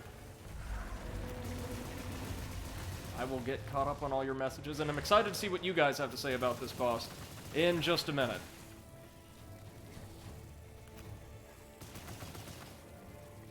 Fairly certain the little flies are healing it, or I would imagine they are.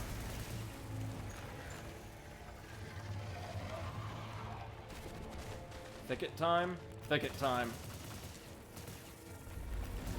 And the thicket takes way more damage when its core is exposed prior to its really damaging, like, homing green energy attack, or toxin attack, I guess. Also well designed.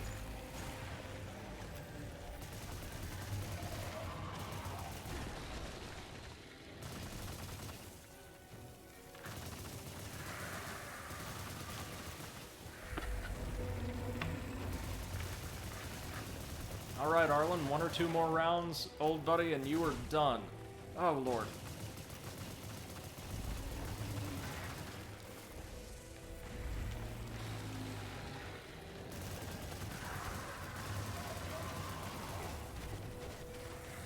Here it comes. Oh, it's gone! Arlen defeated. Nice. And it just rots from the inside. Sick. Thank you, Pot. I appreciate that. Let's see. Pot says, I'm pleased that I stayed for this. A good arcade principle boss. Yeah, exactly. Pot says, it's as fun to watch. Yeah, that one was really good. I have no complaints there whatsoever. Eclipse says, the actual design of the main boss could be more interesting, but as a fight it seems decent. Yeah, this was actually a gimmick boss done better than a lot of the early Souls games did them. So, credit there. Yeah, I have no major complaints here at all. We get the Heart of Fear. We get enemies from the previous area that were still aggroed to us through the entire fight. To be fair, that can happen in Dark Souls too. Just not as often as it does in this game due to enemies' absurd aggro ranges and timers. That was a really decent fight. Yeah, I am I'm shocked. very pleasantly surprised. But remember, well, I was going to say Hellpoint did this too, but Hellpoint had a couple really strong, unique bosses too. Then it also had the final boss and, like, T-pose, the T-pose, enlightened one, so... I would just like to point out, was it a decent fight? Or did the game set the bar so low that this seemed like a decent fight? No, to be fair, I think if this were in another, like, more competently made Souls-like, it would still stand out, I think, just not quite as much. It was very interestingly done. I liked it. Eclipse says, I think one thing... we were surprised a lot. Is it could be more dynamic if Arlen himself moved up and down the arena. Restricting your movement, but it was a decent fight. Yeah, I liked that a lot. Now let me get back to my obelisk, and I'll finally break down for all of you guys the critical thoughts I've developed on the game, because again, there have been quite a few, and I want to take the time, because I have a relatively complex stance on this game, to break it down with you guys and see if it makes sense, if this makes sense to you. So let's just get to our save point. Oh god, guys, this means we only have the DLC, one more beast, and then all of those side bosses left, and we're home free. This game has DLC? Oh yeah, which we've got. The Stormbreaker, or Stormbreak, you know, the area where we encountered the really resilient, frozen enemies in the Ratchet and Clank world. Ah, yeah. Yeah, that's the DLC. Pot says, this without guns, well, it would stand out as a massive pain. Mm-hmm. Yeah. So, I've been thinking about Immortal Unchained way more than any sane man ever should over the past few days. Because my opinion is this is a pretty rough game. It's kind of bad. But I have a difficult time articulating exactly why from a less subjective perspective I could say it's bad. Understand this. When we sit back and look at or think about each of the game's core concepts and mechanics, the way they're presented to us, right? A lot of them work pretty well. For instance, right here. Each of these stats that you can level up, they're pretty easy to understand. You get descriptions of exactly how each of them will affect your stats. You've got a clear readout of the stats themselves. In many ways, this is more immediately comprehensible than Dark Souls' leveling system, the first Dark Souls. Yeah. The guns themselves, despite what you've seen, they feel pretty responsive and punchy, maybe less accurate than many of them should. That's an issue. But they feel weighty, and combat feels kind of meaty, and striking enemies in their critical points, so like the head and the vent, feels really good. And at least until we hit the back half of the game, a lot of enemies, regular enemies, didn't seem excessively resilient. Or the ones that did were these big, bulky melee enemies with clearly telegraphed, dodgeable attacks whose whole purpose was to put extra pressure on you in firefights. And that's totally fine. The concept of having these 9 totally thematically, culturally, aesthetically distinct worlds that you travel between, each with their own history and natives and factions and all of that, sounds incredibly cool. That's right up my alley. You know I am a huge advocate for design where every area feels, looks, sounds distinct from the last. Same thing with enemies and bosses encountered there, all of that. So there's so much in this game that feels like it works, even like something as simple as the little armor upgrades appearing on your character physically. That works. So why doesn't the game? I've got a couple answers. Firstly, the game doesn't work as a synthesis because while so many of its mechanics or its weapons and its enemies are designed maybe not well but competently, they're not presented to the player in combinations that are as effective or are as redoubtable in their design. Consider so many of the encounters in the game, particularly the ones in the Abyss, where you're constantly swarmed by teleporting hordes of enemies, sometimes 5, 7 enemies dropping in on you out of nowhere, constantly, turning what should be an already lengthy area into an absolute slog, and fairly manageable enemies are given an extra measure of difficulty, if only because they're positioned around you in increasingly inconvenient or irritating ways. The enemies themselves aren't made more difficult, nor does the encounter change up how they work or how you work significantly. It's just constantly giving the enemies free shots in on you because they spawn in before you can acknowledge that they're there. Secondly, and this is a pretty big one, pun not intended, like Hellpoint, this game doesn't understand what I would consider to be the purpose of space in video games like this. Space in Dark Souls or other similar titles is used to encourage exploration. Think about the way it's used in a lot of modern action platformers, like Mario Odyssey, for instance.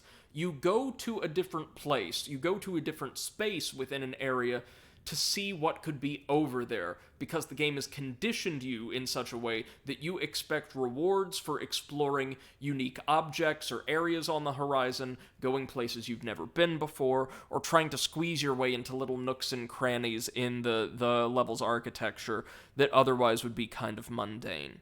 This game attempts to do that, and it does make better use of its space than Hellpoint, where, if you remember, so many of the game's treasures, 95% of them, were just Axions, the little, level-up currency, used over and over and over again, to the point where these massive, sprawling, often repetitive levels, so many maintenance corridors, just felt totally superfluous, right? Like I was exploring too much of an area, spending too much time in one area, without getting much in the way of lore, unique encounters, unique gifts and gear and treasures, to serve as reward for my exploration.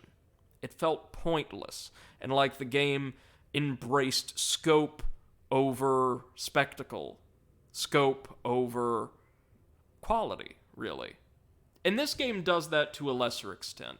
Yeah, they diversify loot, yeah, they give you unique or charming weapons and upgrade materials and all that left, right, and center, and they do quite well with that. But the areas themselves are still far too large, and far too kind of unbroken by unique attractions or enemies or bosses or what have you, to merit that length. We spent so much time in the cauldrons, which amounted to 2 silos, essentially, because the level design demanded you spend a great deal of time there, fighting the same enemies over and over again, even if you're not dying, seeing the same aesthetic elements and set pieces over and over and over again, because they wanted to give you a sense of scale without purpose. We haven't been exploring as much as it feels like we should, because we've got these big sprawling areas packed densely with the same few enemies time and again and again and again, without anything special or distinctive or really unique awaiting us at the termini of so many of these ostensible paths. But lastly, sorry, not exactly lastly, 2 more things, and then I promise I'll shut up, but 2 more things I'd like to offer for your consideration. The game also prides itself on a very well-developed lore, and indeed, like any good Souls-like, we're able to find scores of lore items in and around the world. You haven't been able to see it, but there are things I believe called cenotaphs that enemies drop, these little, otherwise useless items that give you lore blurbs about the enemies you kill after you collect them, which I think is really cool. You know, just here's some more information on this enemy, like an ad hoc bestiary.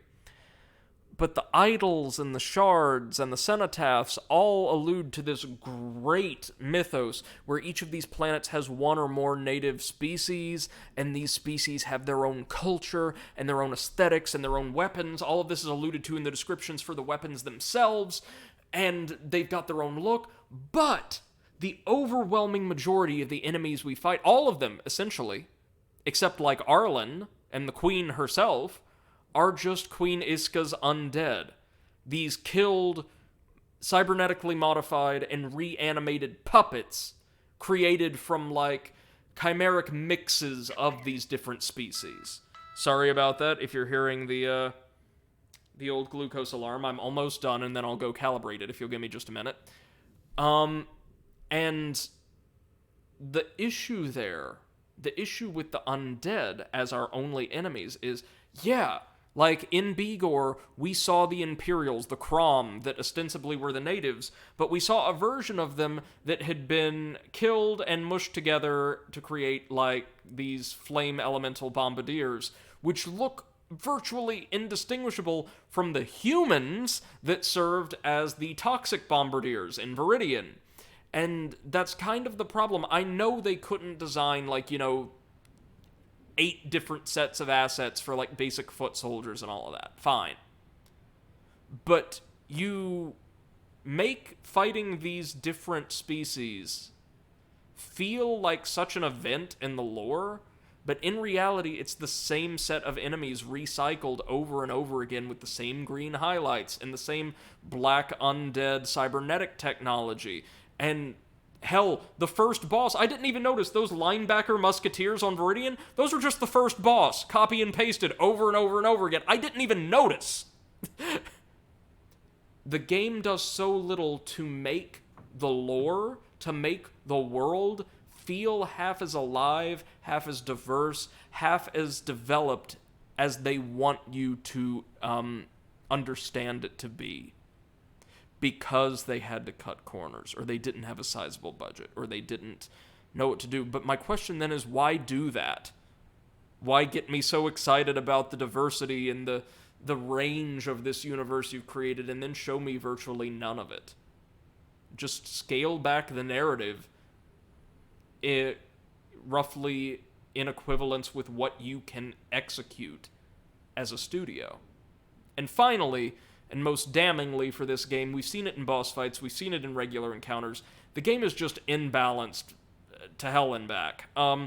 We've taken part in regular encounters that are absurdly difficult. We've killed mid-game bosses in 2 shots. We've fought a tougher version of the same boss that we can't beat to date. The big bad bosses have gone down, like the unique ones that are really well designed, have gone down pretty easily. I don't think this is because they want the side content to be necessarily more difficult, though that could be an impetus for some of this. It's also just that it seems like a difficulty curve or relative difficulty of encounters for different builds, for instance, wasn't taken into extensive consideration when the game was designed. And I understand balancing a game like this, where every different type of firearm and melee weapons serve as their own essential weapons class and play very differently, must be a nightmare, right? How do you make an encounter feel the same, or roughly as difficult, as challenging, as engaging, for somebody with an assault rifle and pistols, and for someone, bless you, with a sniper rifle and a shotgun, and for someone with a grenade launcher and, like, a submachine gun? I don't know. I don't know how I would do it, save to playtest the hell out of the thing and invite as much feedback from QA as you possibly could. And I know that smaller studios often don't have the resources necessary to do that. But you've got to do something, or you end up with wildly oscillating, inconsistent, incoherent difficulty, spikes, peaks, and valleys like this game has. And altogether, those 4 points, I think 4 or 5 points, constitute the bulk of my criticism against this game. Is it derivative? Oh yeah. Is it kind of cheap? Sure. Yep. But none of those are the reason why I feel this game fails. There are deeper, more technical issues at heart there. And I'm sorry I have to blast off for like just a minute to calibrate my blood glucose sensor, but if you would, please share your thoughts in the chat or have them waiting for me. I'll be right back with you guys. Thank you so much for watching my stream. I appreciate having you all here. And good night, Pot. No worries. Thank you. Thank you for joining us, sir. Always a pleasure. I hope you have a wonderful night. We'll be right back, folks.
All around me are familiar faces. Blah blah blah blah.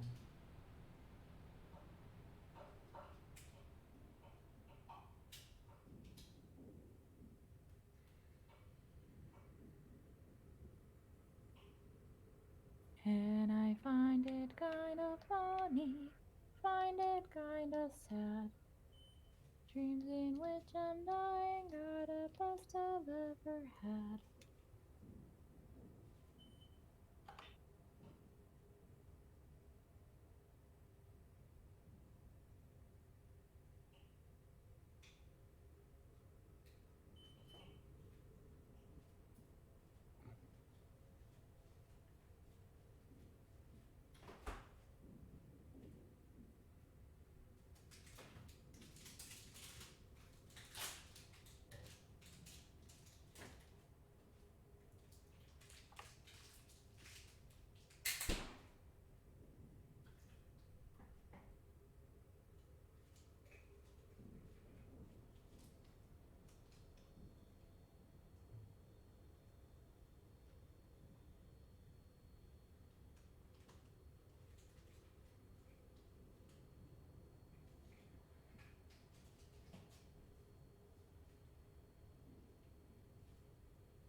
Okay, folks, we're back. Sorry I'm about back. that. The game is so bad it caused Brady to have diabetes. It went back yeah. in time. Yep. It went back in time 19 years and gave me the beatus. Eclipse says, I honestly think this game's just... It has the feel that it was playtested with the idea of being difficult, not fun. Yes, yes. It throws stuff at you, reuses stuff, but just makes it harder instead of designing new stuff. A lot of work went into it, obviously, but I don't think that work went into the right places. What were you going to say, Seth? I think that at that point, like, Dark Souls and Cuphead were one of the most famous games, and like even people that did not know much about games knew about Dark Souls and Cuphead. Sure. So I think that probably they went with that idea of, oh, okay, so difficult games are popular, Yes. and if we make a game difficult, we're gonna end up, I don't know, in newspapers or wherever, and yeah. Eclipse says it's like spending 70 hours painting your garden shed, but because you only spent 1 hour putting it together, the first wind blew it down. Right. Right, and this is just... It's the first most common... The two most common mistakes I see people make in Souls-likes. One, they misuse their space, so areas are way too damn long without, like, a significant change-up. And two, they're designed to be difficult rather than to reward exploration and engagement and learning. And that second bit to me is just shy of unforgivable. Dark Souls is all about encouraging the player to do incredible things. MC says, I hear ranting. Oh, you missed my breakdown of the game's my actual critical breakdown of the game's failures. And you also missed what legitimately was a really, really good boss battle. So, there was that. That almost makes up for something, I'm sure. I'm feeling, with what time we have left, y'all. Hey, MC, I hope you're having a great day, man. I'm feeling like the DLC Yeah. Game breakdown or Brady breakdown? Yes. Oh, broke down the game. Broke down the game. Oh, we can unlock the legendary submachine guns. The Black Blade. Are you fucking kidding me? So, for context, the Black Blade was my go-to weapon in Dark Souls 2.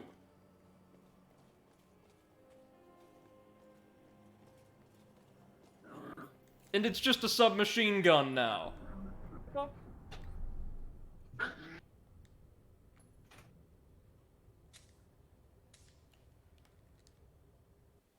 But yeah, we killed the Deku Tree in a really, really good fight. I have high hopes for the third monster on Apexion, which we're not gonna see because we're going to be doing the DLC now. Which will maybe allow us to access that Sea of Scars thing floating ominously in orbit.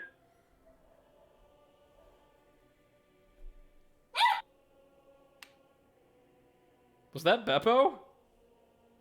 Yep. He's got some pipes.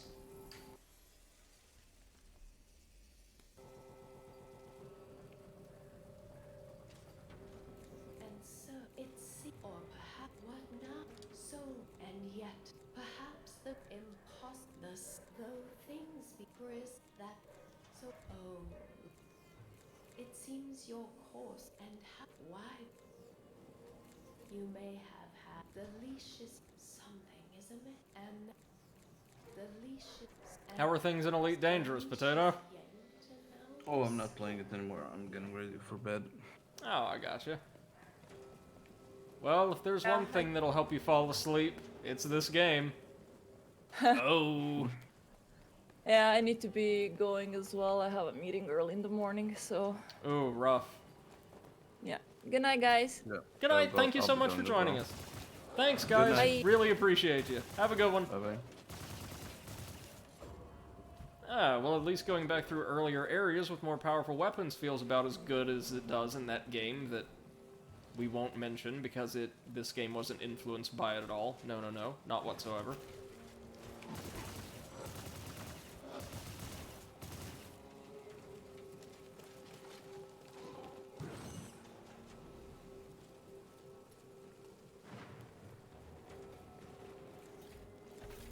And guys, don't let me forget, because I swear I'm fighting every boss in this game at some point or another. We're going to have to return to take on, like, the phlegmy disinfectant, whatever that boss was, you know the one. The really mediocre boss in the Magmoor caverns. Yeah, we'll go ahead and unlock. At least I will say unlocking fast travel destinations is pretty cheap. That's not so bad. Okay, DLC, ho!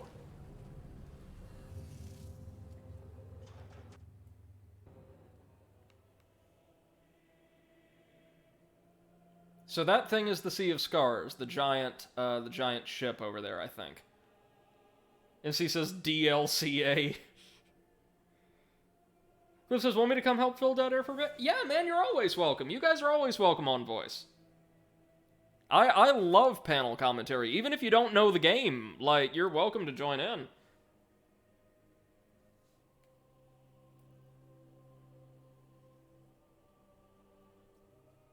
So this will have ice affinity enemies, so I think our flame AR will be useful.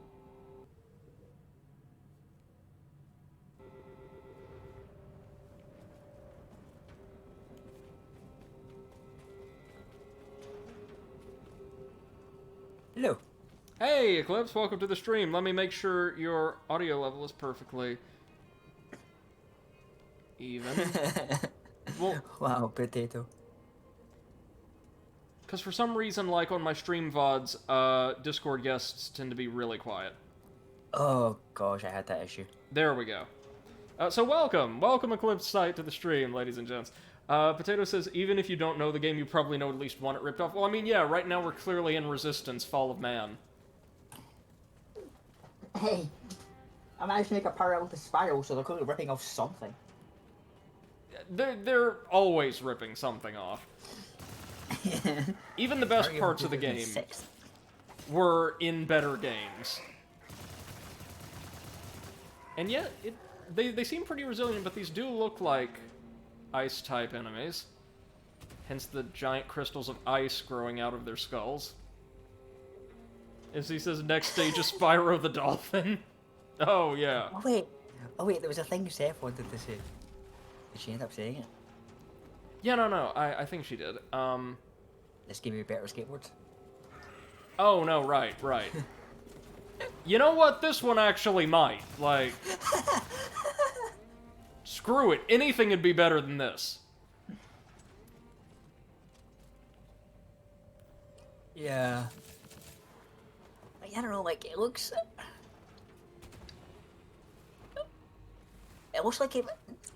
The mechanics look like... Here's what I think it would be a dumb fun... If it was shorter, it'd be a dumb fun, like, looter shooter, but then it's like... But then you try and make it a Souls-like and it fails miserably. Just like Darksiders 3, more or less, yeah. That's another game that didn't do Souls-like elements well at all. Because for it to be a looter shooter, you have to be tankier and you have to, like, get loot constantly. Yeah. Yeah, a lot of the design choices here were, like, interesting, but a lot of the novel innovations, like in Hellpoint, just ultimately didn't pay off all that well.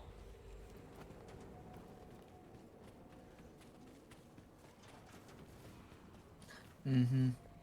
Let's see. Oh, right, we can technically walk across all of these.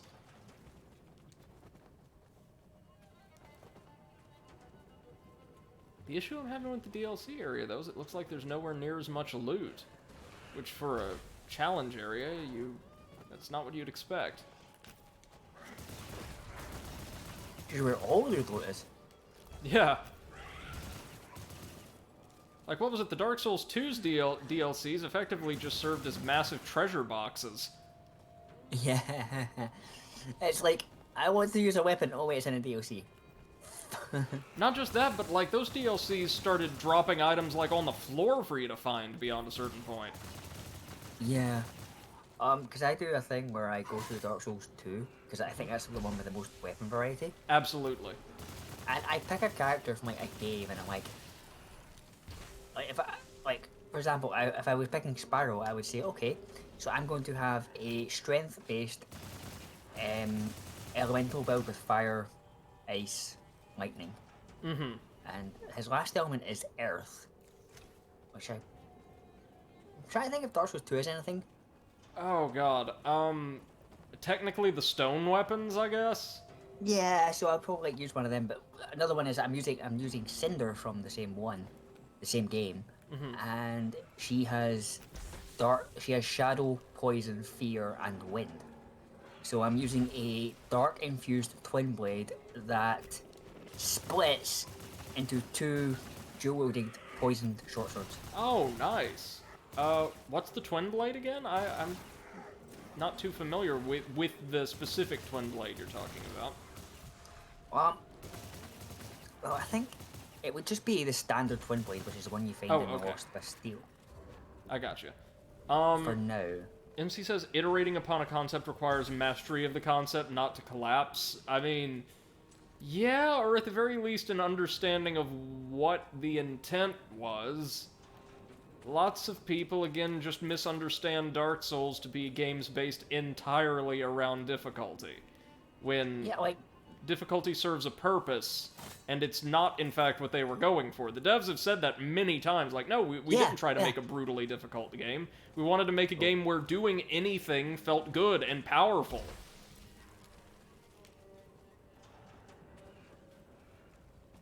I just had a sneeze that caught my nose. Oh, those are the worst. Yeah, they are. Well, I no, hate this is the myself. worst, but... Well, this is a close second. Like that, for instance. Yeah, your Discord stream froze, by the way. Oh, damn it, sorry, hold on. It couldn't handle the shade. There we go. We good? I think so. You're in a loading screen. Yeah. I can't actually see any movement. Oh no, I can see the little spinny thing, yeah. As he says, I mean, this is true for many things. Copying the successful without understanding what made them successful. Yeah, that's definitely true. Just feels like with Souls-likes, so many dev teams like this one get so many of the other like mechanical underpinnings down pat that it's so weird that it's the central conceit that they would totally blank on. Yeah, they're not failing on mechanics, they're failing on Kind of overall design values. ethos. Yeah. Yeah, design ethos, that's it. Because it's kind of like, you know what it reminds me of? And I've only played one D&D session, so I've never really experienced this, but I've heard about it a lot. DMs whose main goal is to kill their party. Yep. Antagonistic DMs. Yep. I mean, this is the way that some like CRPGs are still made to this day. And I understand that for some people that's entertaining, like, you know, really fighting the odds, like against a system that wants you to fail. But I don't think that's why a lot of people play Souls-likes. I could be wrong, but I don't think that's it.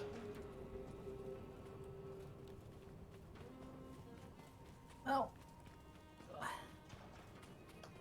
I do like to do challenge runs, obviously, but I still like to feel like I've got all the tools to do the job, you know? Right, of course.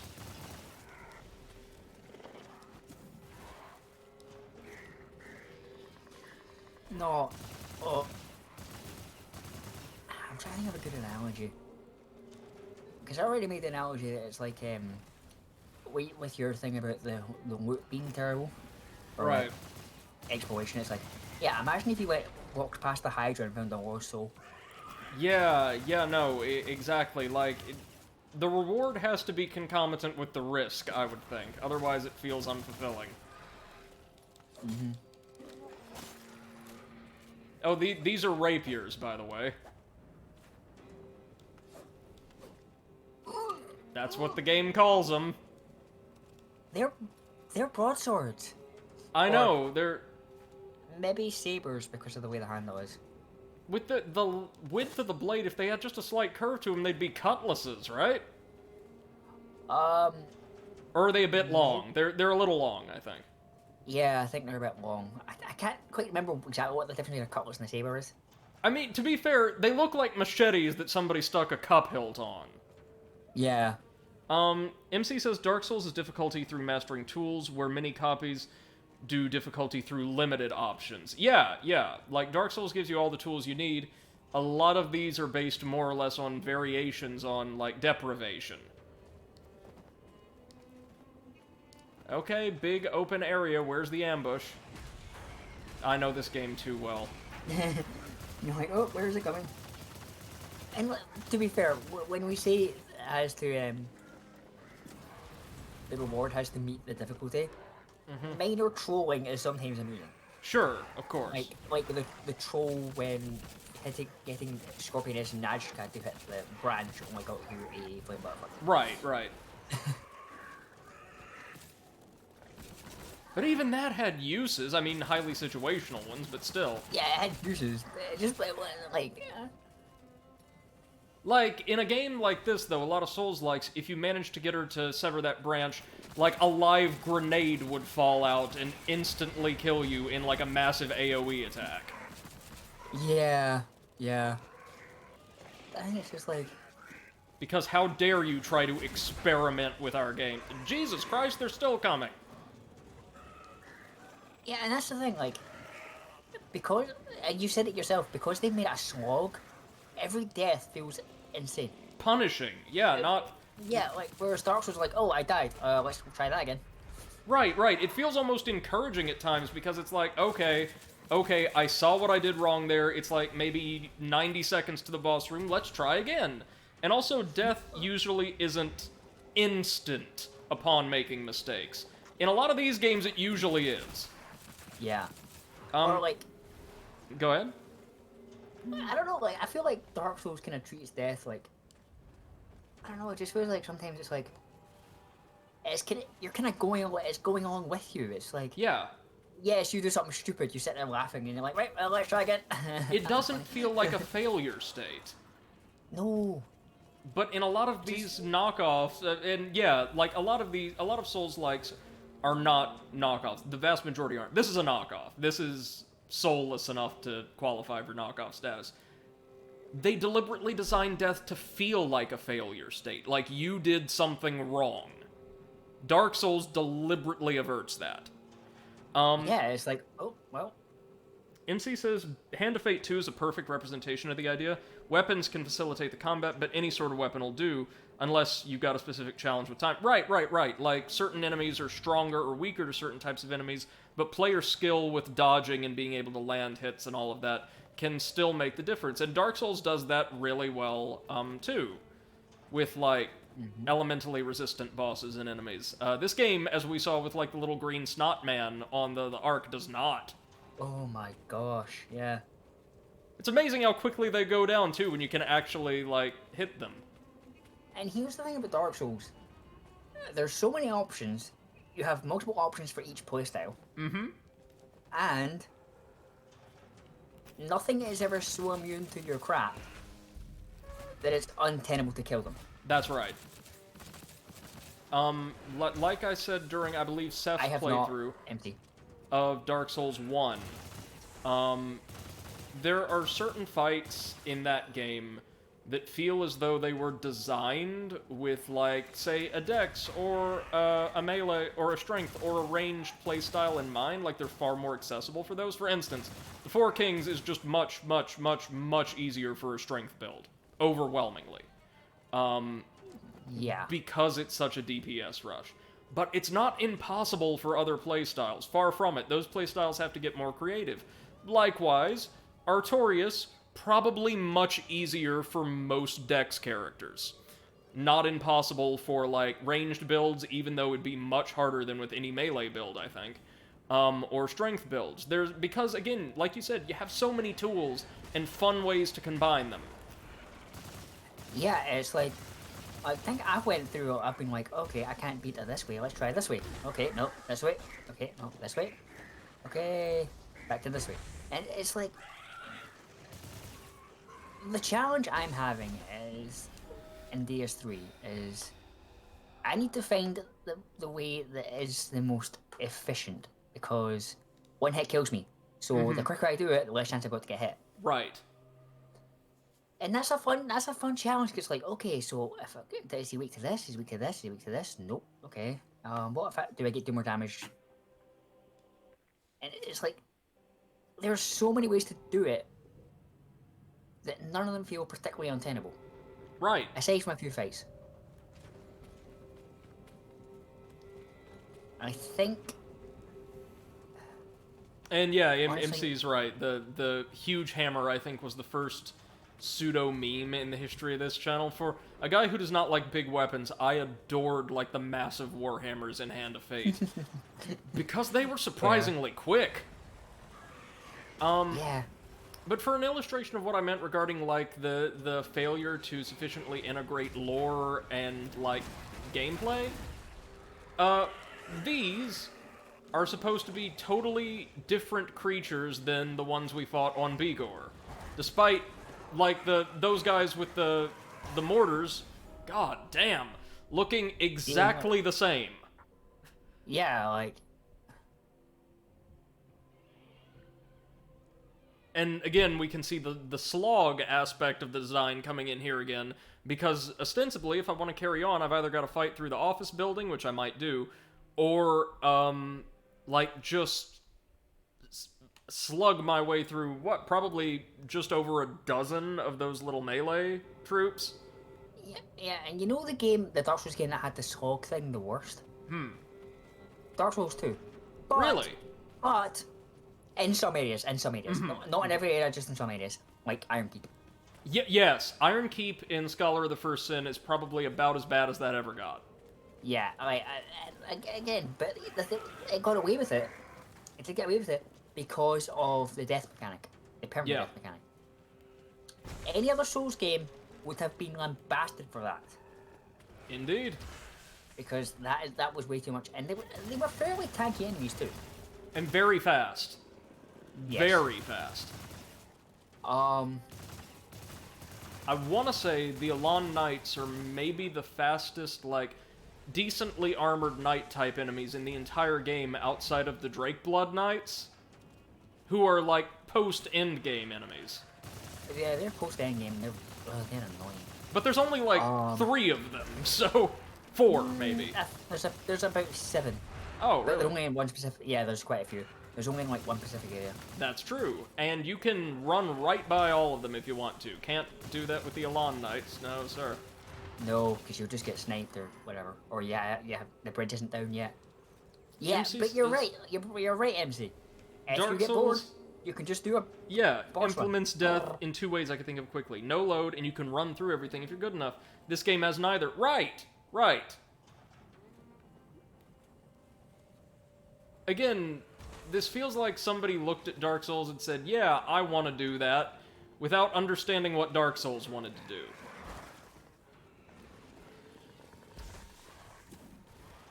Like, this is the kind of game that is intended, I think, largely to be played so you can brag to your friends about being able to play it, which is absurd. Yeah, and I think... Well, it's just... It loses the fairness aspect. It's like, Yeah. oh, here's an enemy, oh, here's an enemy. MC says loading is the bane of games, and yet they cannot stop. Well, yeah, no. The issue I'm having with this area in particular is you just get swarmed right out the gate, and it never stops. And there's some good synergy going on with the encounters here, like all of the bombardiers are intended to knock you off your feet so the little ones can finish you off. That's good design. In theory. Sorry. Oh, bless you, no worries. But when there's just massive amounts of enemies all over the place, and with absolutely no reprieve, that is not good design. Dark Souls had these wonderful little breaks built into stages. Oh, sorry, of course. Of course there was a soldier just standing over here. Between encounters. This game does not do that. At all. Yeah. Yeah, like, in Dark Souls, there's plenty of areas where you're just like, oh, like, this game would never have an ashlight No. where there's 3 enemies. No, absolutely not. 4, sorry. But there's 4 enemies, you know? And you're just meant to take in the vista. This game doesn't breathe. Yeah. Save for those NPC encounters, which, admittedly, it does decently well, but again, with a lore that it's really difficult to get invested in. And we're running, and we're running, and we're running, and we don't care.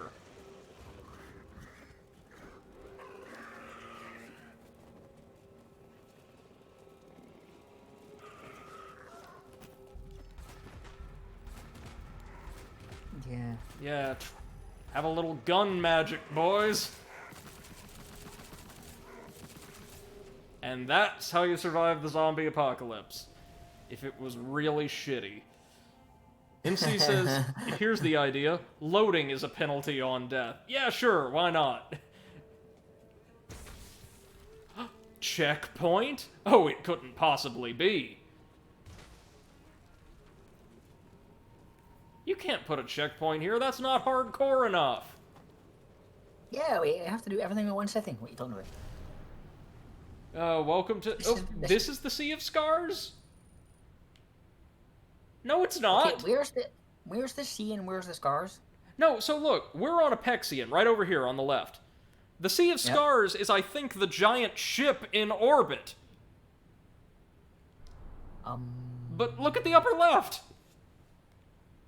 Yep, I see it. The walls, the sea of scars. Oh, wow. Just like all of the checkpoints on Bigor said Viridian. Good job. So that's just a genuine, like, fluff up, innit? Oh, yeah. Yeah. There's quite a few of them in this. Like, snarkiness aside. The mighty snarkiness aside. I just love the constant airdrops, like the whistling.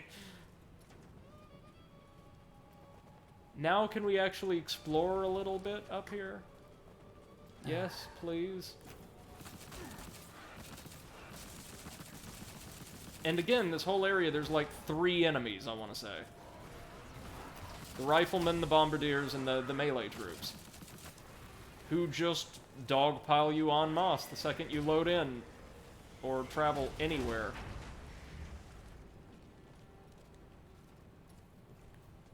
NC says, I could forgive X4 for loading on death because it's basically restoring the state of around 50 locations. Hold on. Tanky little fellas, too.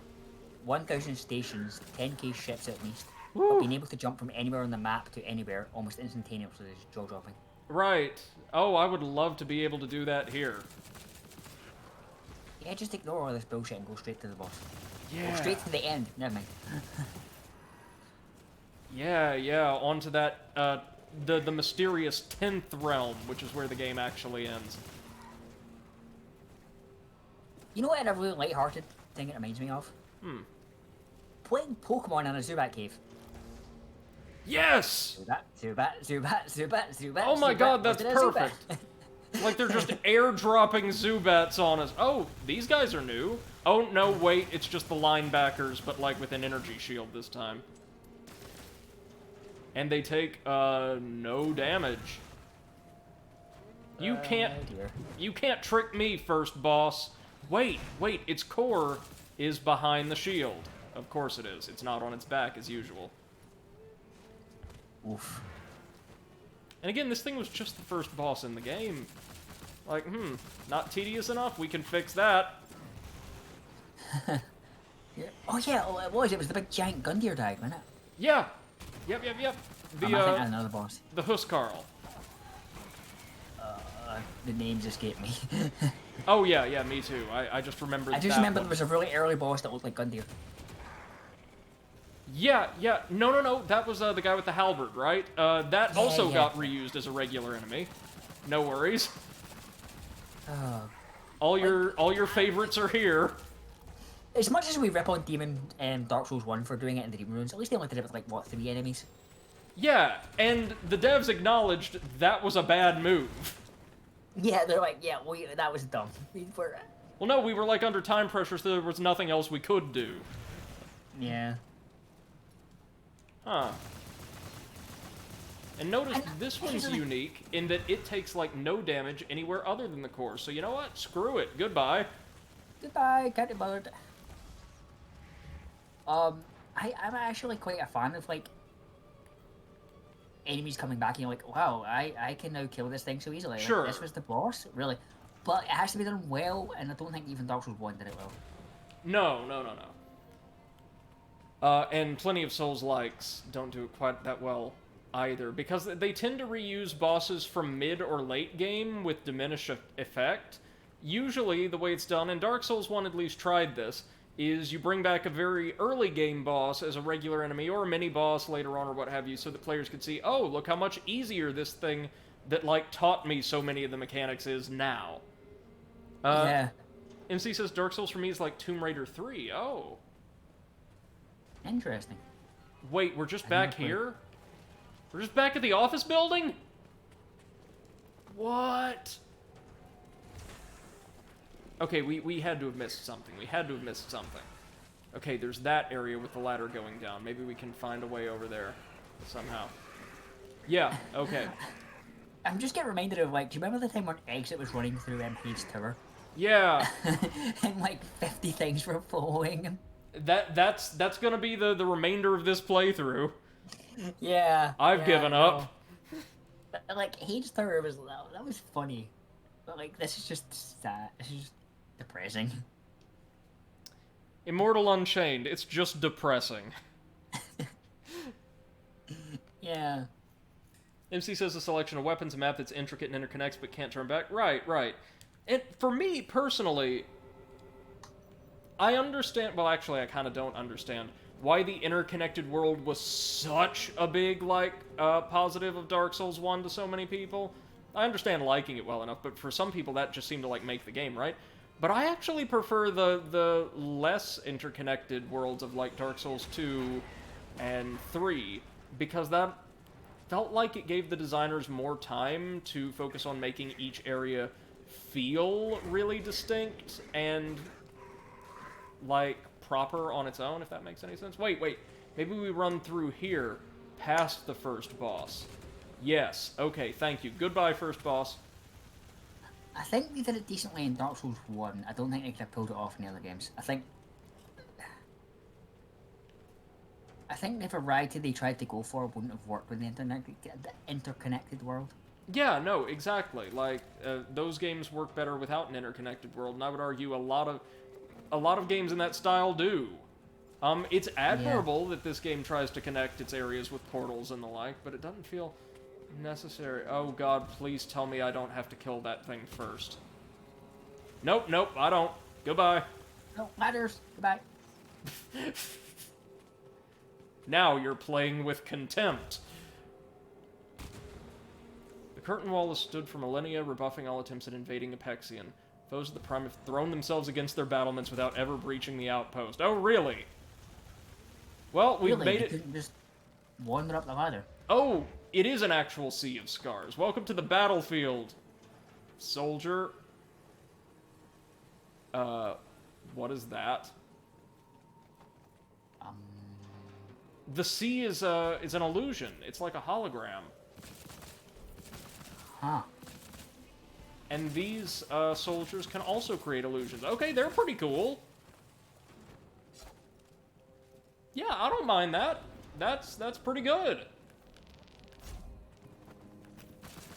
It's a better version of, like, the Snot Swordsman from earlier in the game. No, seriously, no joke. I like this. Yeah. As long as there's not, like, 30 of them in here with us, which, watch, of course there will be. Because this game kind of doesn't understand how to do scale. No, there's no sense of,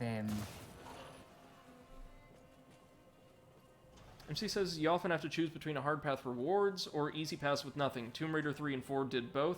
It was showing interconnection without having one. 4 had a few sets of interconnection, but only for some areas. I see.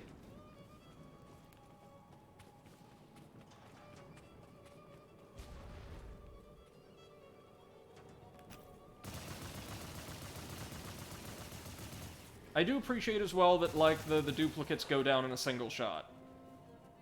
That is fairly generous of this game. Yeah. It's always really... Oh, I was going to say a thing. You know some of the boss fights? Where it's like, they just spawn stuff in? Mm-hmm. Kind of like if Pinwheel had more health. Yeah.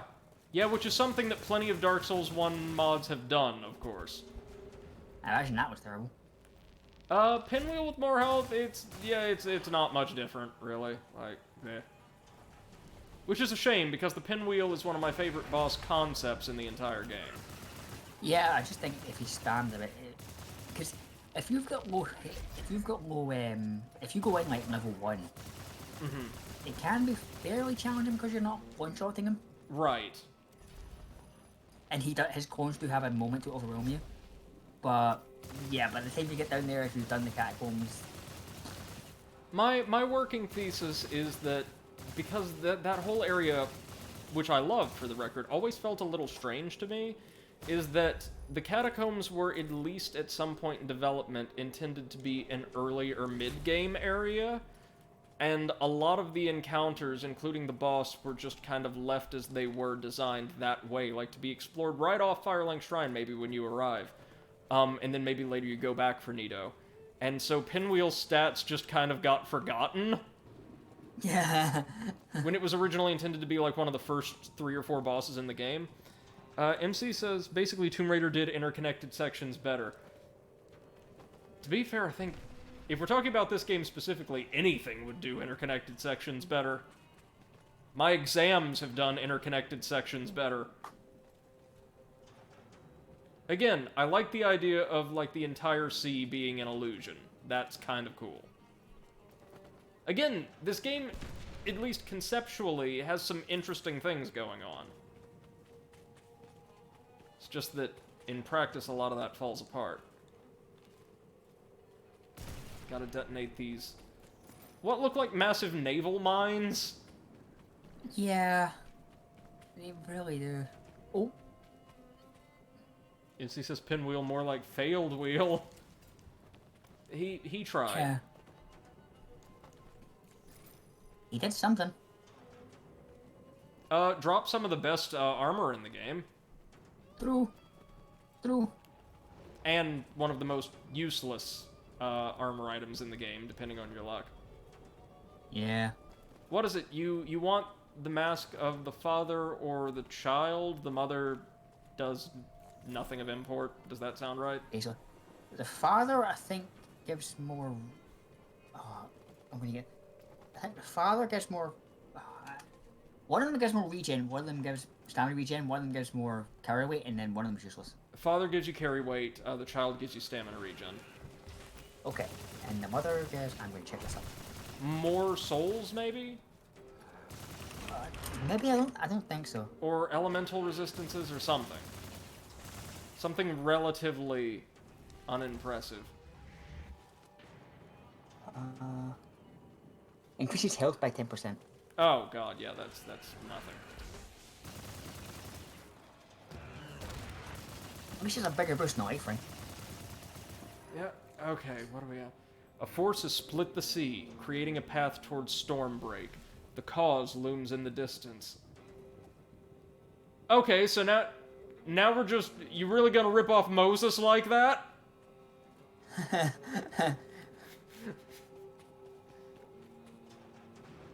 What are they going to call this? The Scarlet Sea? No. Well, the boss, because we've got to rip off at least one more property, is probably just going to be called Shadow Moses. Oh, hey look, it's one of the little creatures that Arlen spawned for some reason. Yeah, interesting. Why? Hell if I know. Hell if they know. You know what else it feels like? What? They didn't have the assets needed to make a game this big, but they tried anyway. Yes! Yeah, like, that's largely what I meant by misuse of space. Like, clearly there's not enough things to put in this space, so why did you make this space? Make these zones a little a lot smaller, like half the size, and you'll be fine. You'll be perfect. MC says, Mask of the Father is the best. I always preferred Mask of the Child, but that's playstyle dependent. Yeah, more carry weight is really good, though. It is really good.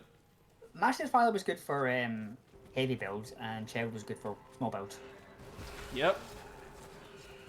Is there anything over here, or do we just want to rush to the checkpoint? Oh, you know the answer. Yeah, rush the checkpoint, then explore. Maybe. Not even that. Like, exploration is getting to the... Exploring the DLC doesn't feel sufficiently rewarding because we're not getting a lot of, like, you know, new guns or lore or things like that. Yeah.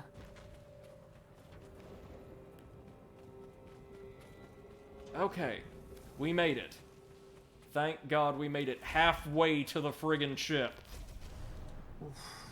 Welcome to the cliffside. Yeah, we'll confirm. Now we've got the Sea of Scars.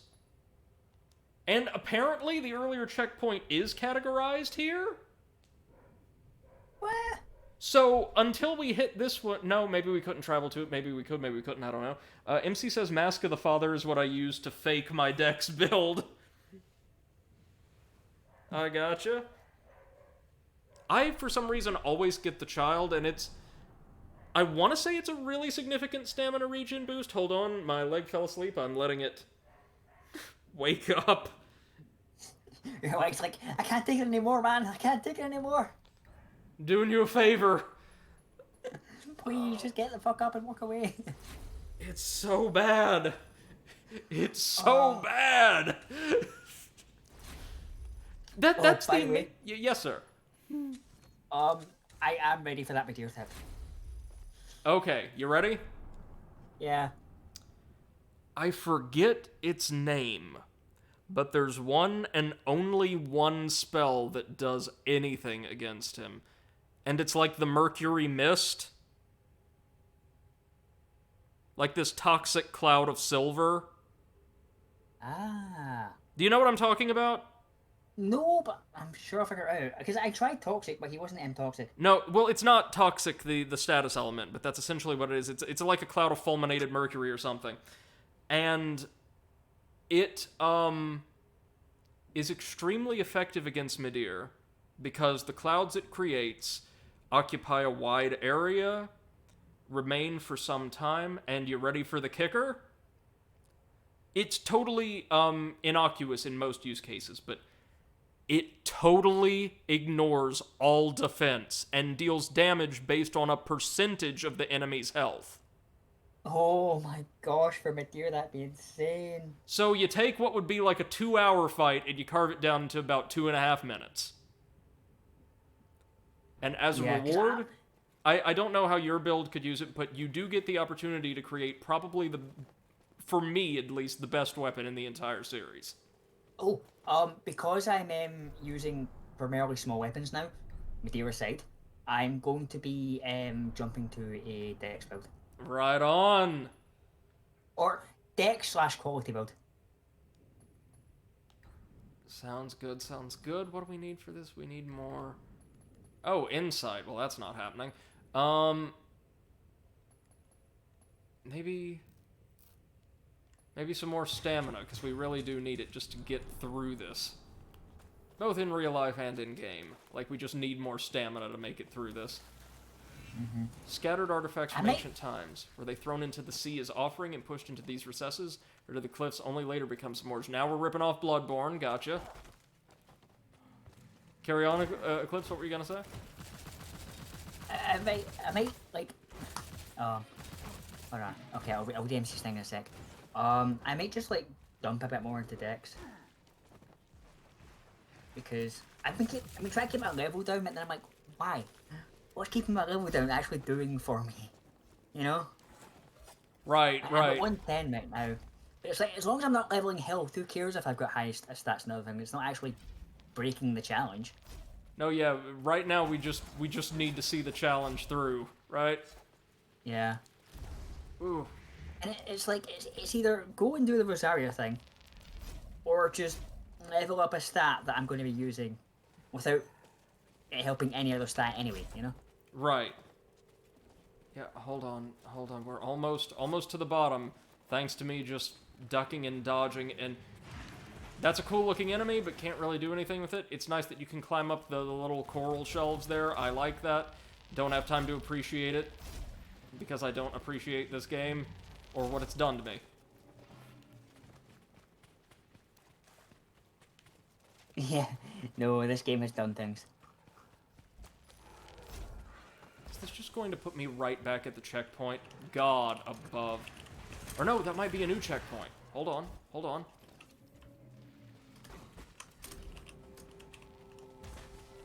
Can't cuss it out till you see it through. Yeah, this is a new one. The cavern. Woohoo! Okay, so the DMC's back to Hand of Fate. If you wish for a real challenge. Yeah. Whale card on. So the way Hand of Fate works, or the first game, is in addition to... are you familiar with the base mechanics, like the card-based encounter system? No, I am not. I'm based with it at all. But like at the start of a certain round of play or a certain chapter, you can basically pick a character class that will determine certain modifiers for your game. And the Warlord class essentially just makes everything a little bit harder. Hold on a minute, let me check my phone. Ah,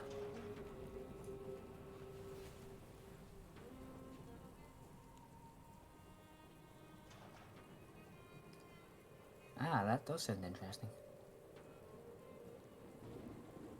I do have Neo to do first.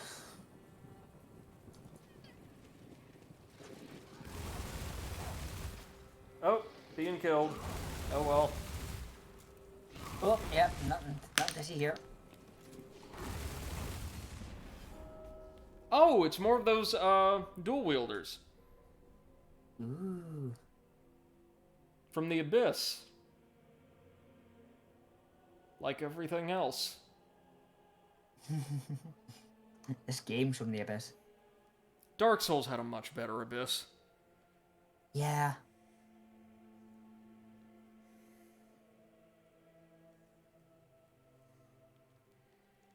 As he says, there's a lot of the game's narrative told very subtly. In the first game, that's definitely true. Yeah. Hand of Fate, the Hand of Fate duology are really, really, really well done. Mm-hmm. Okay. I'm excited to make it to that giant ship that looks kind of like Boba Fett's. Why wouldn't it? And before there's a giant starlight in it. That'd actually be pretty cool. I'm just hoping that the DLC will have a really cool boss fight. Yeah. Just one, please. Do you know how long a DLC it is? Too long, no matter... I don't know specifically, but... No, Brady, it was too long the moment you installed it. It's even got this cool, like, eldritch aquatic theme that I absolutely adore in my fiction. Yeah. But, like, man, the game's worn me down. I just don't care. Yeah. I'm trying to think of a game that did that to me.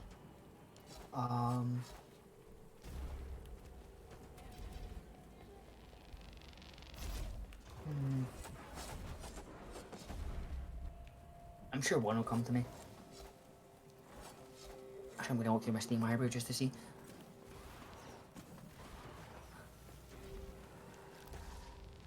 We're just doing a friggin' trench run right now.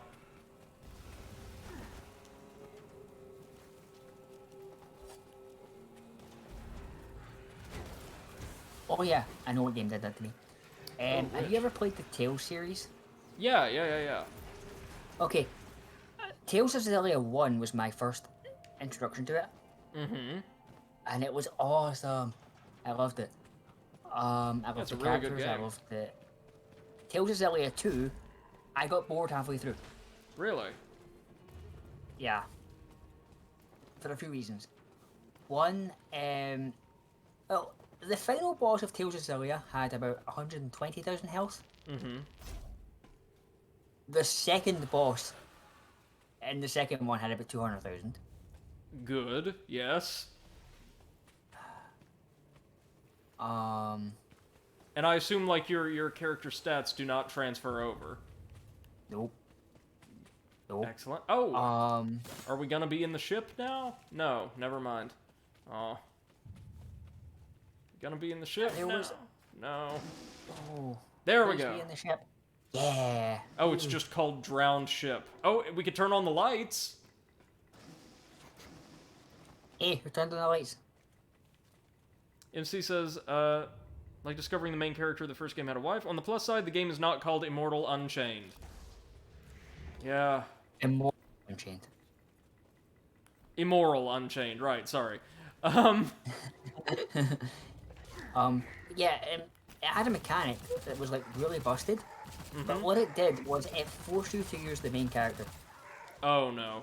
instead of the plethora of side characters that I was more accustomed to and Right. happy with, like had better personalities, because the main character was also a silent protagonist. In Tales of Cilia 2. Yeah, Tales of Xillia, yeah. Huh. That was not the case in the first game, right? No, in the first game you had two protagonists. Yeah, Jude and main Mila, ones. right? Yeah, they were both really, really diverse personalities. Yeah, I liked them. I liked them both a lot.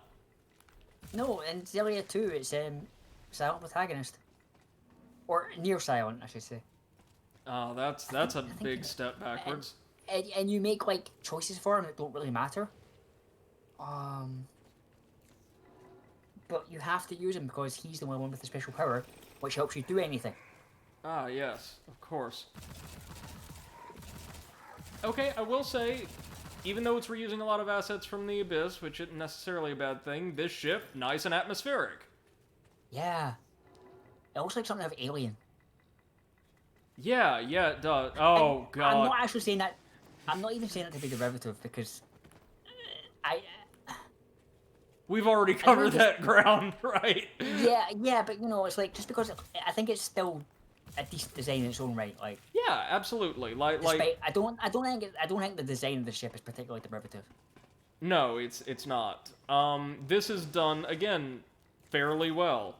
NC says, here's another fake challenge run idea.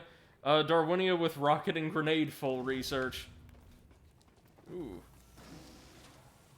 Checkpoint! This must be the way we were originally intended to access the ship, seeing as I see a giant breach in the wall right over there.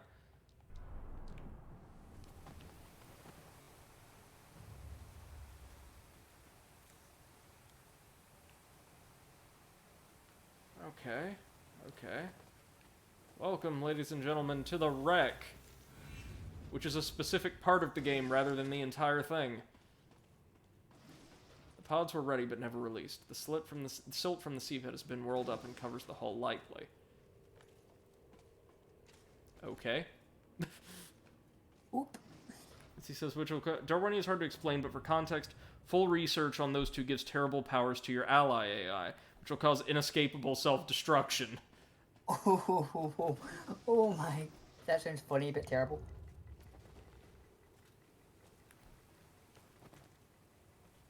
I'm looking forward to a game called Humankind for PC. Are you familiar? Rings a bell, but no. It's a Civilization-esque 4X game where the concept is you get to, like, chart a civilization's cultural and technological path through more or less all of human history, adapting traits from and, like, aesthetics of various cultures from around the world as you develop your empire through time. So the Mayans might become a massive British-styled empire in the early modern era, for instance, and then become like Soviet-inspired communists in the modern era, and so on. So you've got all these different ideas and aesthetics, technologies, and ethoses from all around the world that you'll get to mix and match to create your civilization as you guide it. It sounds really ambitious and really good. Yeah. Ooh. MC says Empire Earth, but with Europa Universalis ideas. Yeah. And if there's not a way that I can take, like, the Aztecs and have them take over the world with, like, a kick-ass fast food franchise, I will be very cross. No, not a fast food franchise. A social media network. The Yeah. Az TikTok.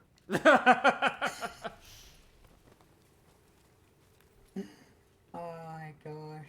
Okay, so navigating this area is going to be a little tricky, but that's by design, so I'm not mad. Oh wait, stairs. There we go. I'm uncertain as to whether or not we're meant to be heading up or down. Probably up, I'd imagine, toward the bridge. Probably, yeah. Assuming this follows even remotely conventional-like design.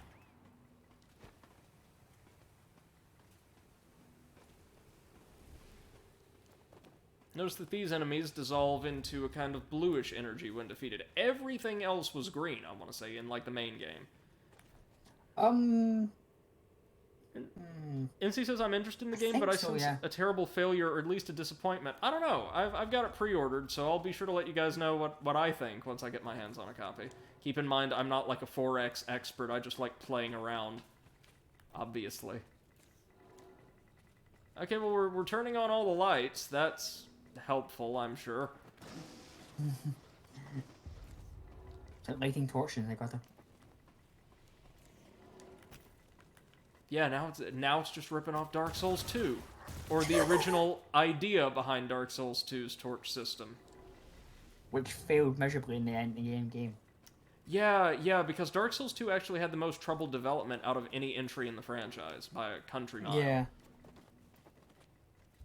And despite that, it's still my favorite. Okay, so that's just a hole. We want to avoid that.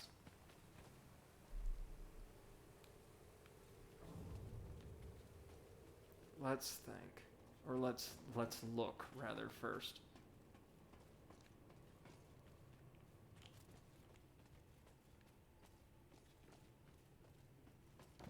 Nothing else over there.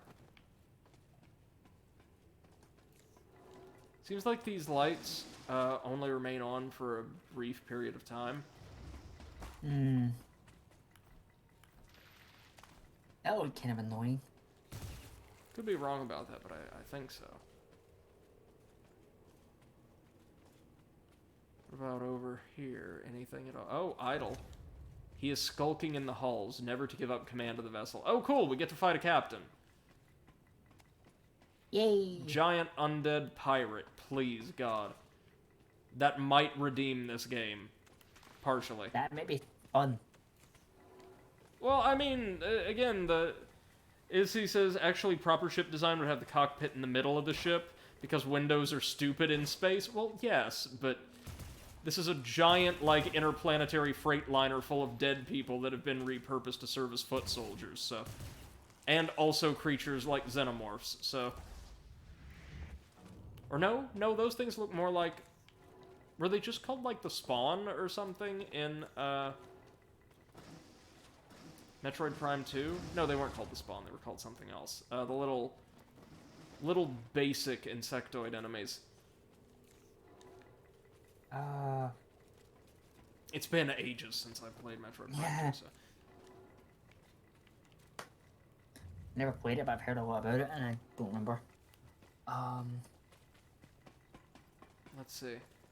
Can we go deeper? Oh no, the issue is I think there's multiple light switches for each, like, fixture, and so we're turning them off as we walk by. Whoops. Interesting shit that's in there, pals. They're trying, I'm sure. Zap. Zap, zap, zap. Zap, zap, zap. So the high point of this stream in the game so far has actually been the Arlen fight. That was, by the standard of quality we've come to anticipate, really good. Yep. This is This is a little different. And also notice the first time since we started playing today where they've not just thrown enemies at us all willy-nilly. Actually, yeah, like... And this is the place where you'd expect ambushes. Yeah, but they're not, like... They're just kind of like throwing little tiny things at you that die in like one shot. Yeah, that's odd. And so he says, when I created a map of my ship, I used, in X4, I imagine, I used the gravity elevator concept from popular sci-fi and created a mass driver loop to eject any invader off the ship. Never give me tech or I will weaponize it. That's why we are low-tech around here. Not at all, because Brady just doesn't know how to work most of these things. Okay, maybe it is on the lower level. Maybe I was wrong. Maybe we are supposed to climb down from the checkpoint.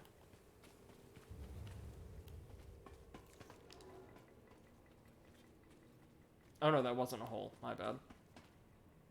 OMC says, nay, I made a ship in space role-playing game. Alright. Nice. Were you playing Starfinder, that one D&D game that people really don't like for some reason?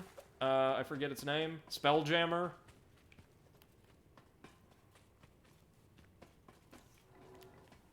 Ain't nothing wrong with fantasy tropes in space, I don't think. Okay, Star Wars. Yeah. Or like that Age of Wonders Planetfall game. You've literally got space elves and space dwarves. Russian space dwarves in, like, plate armor. Awesome. Fair enough. One of the stronger factions in the game, of course. Okay, I do think we're supposed to climb down here and navigate through this thing's guts. Yep, there's like a deck over there.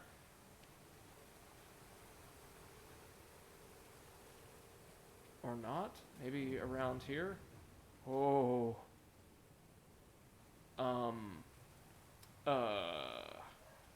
Okay, how do we do this? Wait, that appears to be shallow water over there. Nope. Wasn't that shallow? Nope. That's alright, though. MC says homemade. Like almost any universe I do. Nice. MC says, welcome to Poop Town. Yep. I think this is our, like, from a navigational perspective, this might be our Blight Town analog. Speaking of the gutter.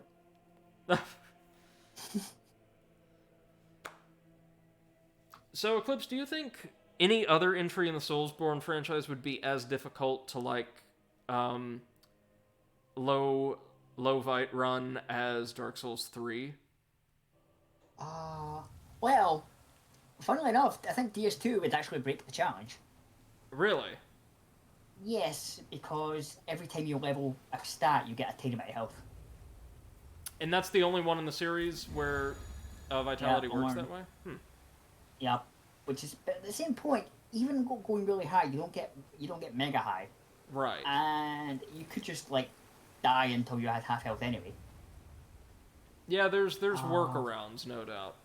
Yeah, there's workarounds, or you could just do a low level run, which is a kind of a different thing. And I would imagine infinitely more difficult. In Dark Souls 1 and 2, probably not. In Dark Souls 3, Madeir would give me a headache. Yeah. More than he's already doing. Yeah. Like, because a low level one in Dark Souls 3 and the end bosses, it would just, like, every fight would take 2 hours to finish. Oh, like just based on damage output. Yeah, you're right. And like, that's...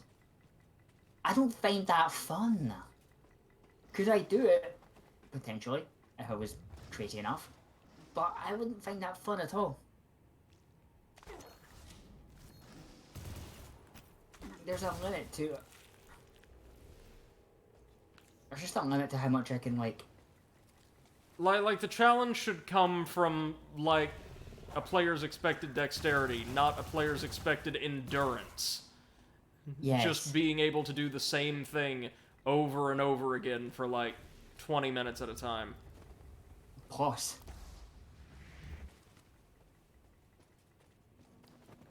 Now, I could do that type of run in Dark Souls 1 and 2 because the enemy health isn't absurd. Yeah, Dark Souls 2 especially, a lot of the health, even for bosses, is not that high. Yeah. At Dark Souls 3, I would get bored. And I probably wouldn't do the Ancient Dragon on that kind of run because... bored. Are you kidding me? We had to jump through a window, and now here's the pirate? Drowned Commander. Well... this sure is an Immortal Unchained boss, but hey, at least this boss runs really short. Yeah. Hey, if it...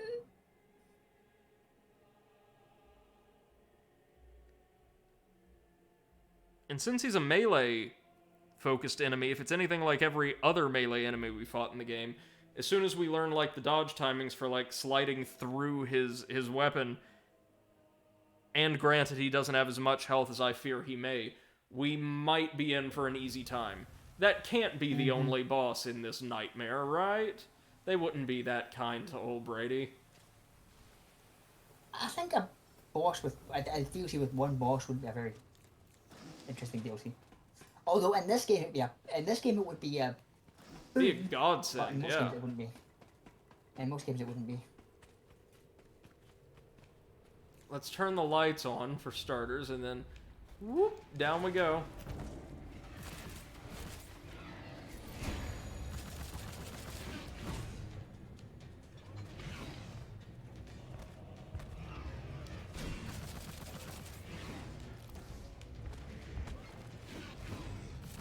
Okay, so it's got a lot of health, but not like an obscene amount, necessarily.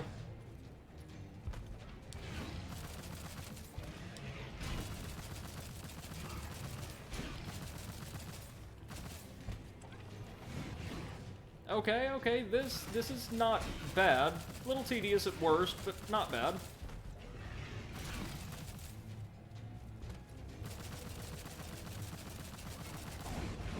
Oh god.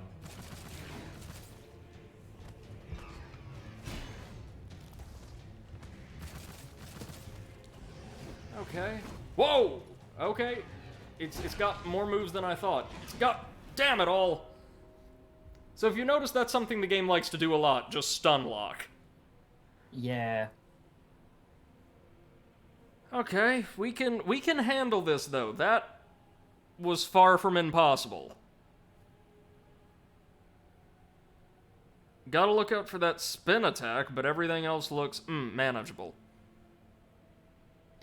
Yeah. I was expecting worse, honestly. And We always are at this point. we might still get it.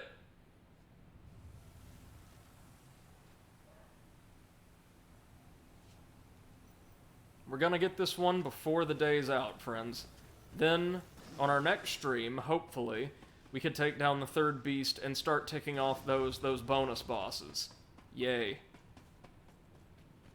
So much fun. I don't know if you call it a bonus if it's torture. Well, remember, GameStop had its employees dance for Black Friday hours, so anything can be a bonus. If you're morally flexible enough. God damn it.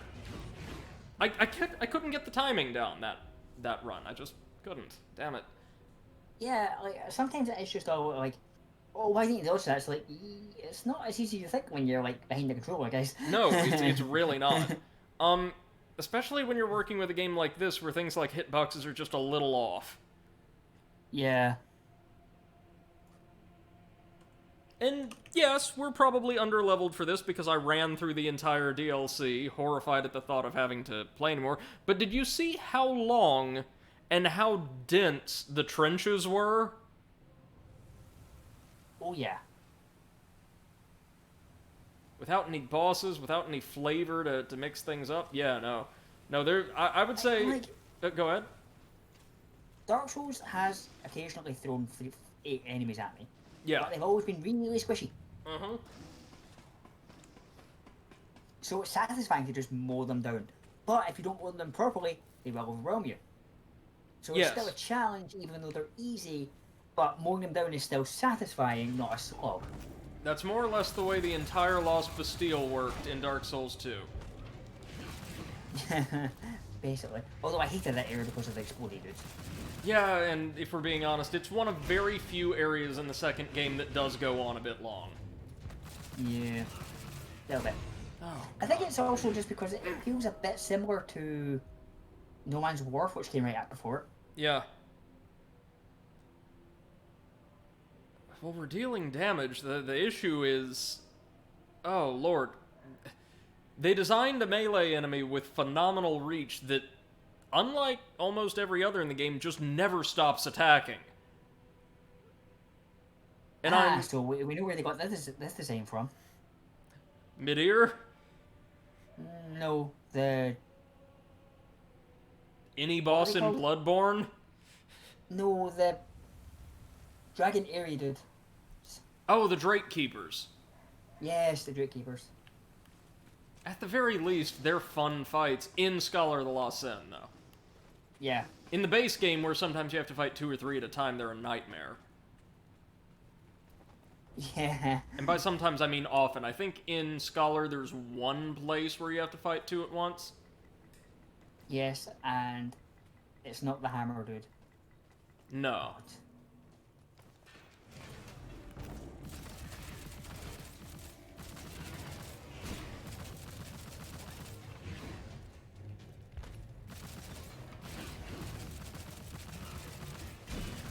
Okay, so dodge into the leap attack. Gotcha.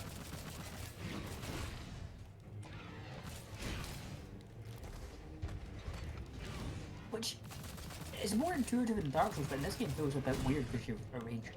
Yep. Ugh! Like, if you get hit once, though, that's just it. Yeah, I saw that swing. It was like swing and then swing. It's like, no, that's not how enemies work. And they lock you in a broom closet with him, which I can kind of understand, but... Oh...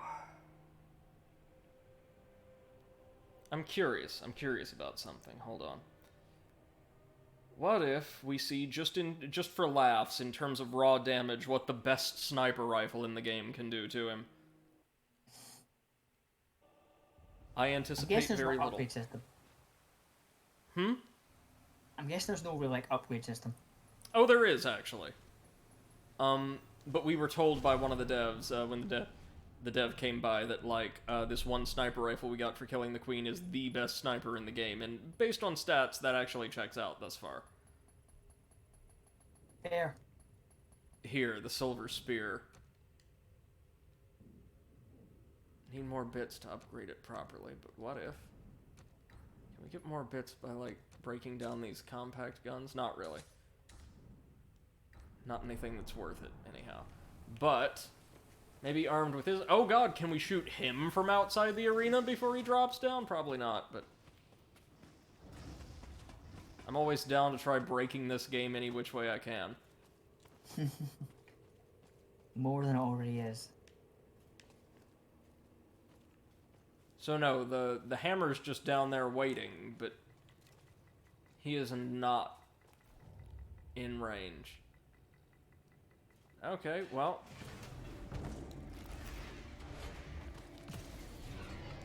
Good. Very good.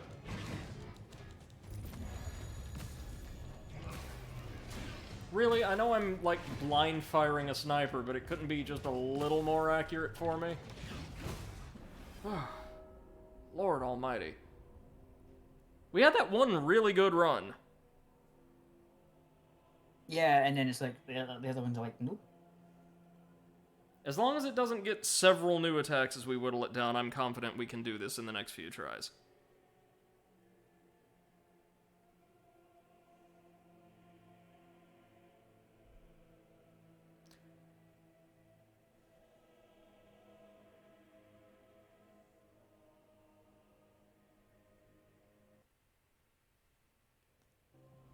And she says this almost looks like a proper Dark Souls boss. It looks like one. I could tell you firsthand, it damn sure doesn't feel like one. It looks like... It looks like a Dark Souls boss. Tastes like shit. Yeah, exactly. This is like store-brand Diet Velstadt. Yeah, but Velstadt was a lot slower than this. That's true. That was part of the balance. Something that this game chronically misunderstands. Whoa, did you see the tracking on that? It was my first time noticing it. Yeah, it's kind of absurd. Like another thing you took from Dark Souls 2 that you fucking shouldn't have.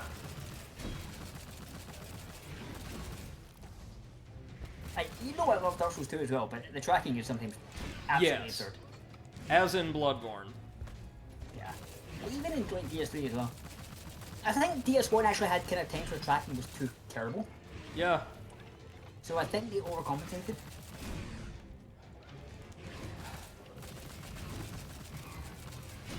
Although saying that, I have had Medea whiff his attacks to be quite spectacular sometimes. Where I'm just like standing, I'm like, buddy, I'm over here, hello. Ah! Shit! Oh, that was a decent run though. Yeah, that was... The issue, we now know, is whenever he primes that leap, you've got to dodge, because it's nearly hit us from him being faced in the complete opposite direction before. Yeah. In a game like this that's based around, like, ranged combat, though, you should not have tracking like that. You just shouldn't. No. In, like, a melee-based Souls, like, you can defend incorporating a certain measure of tracking, like, just to make sure that, like, you know, enemy attacks that maybe are executed when the model's in kind of an iffy position still, like, have a chance of connecting. But not here. No. Like, accuracy is kind of a part of the player experience here, and when you don't expect remotely the same thing from your NPCs as you do from your players, you're already, like, violating the base code of Souls-likes.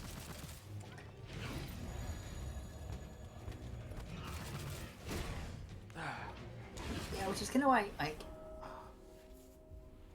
Like, you don't get a chance to react. If the slam hits you and miraculously doesn't kill you, you get stunned and he follows it up with the combo.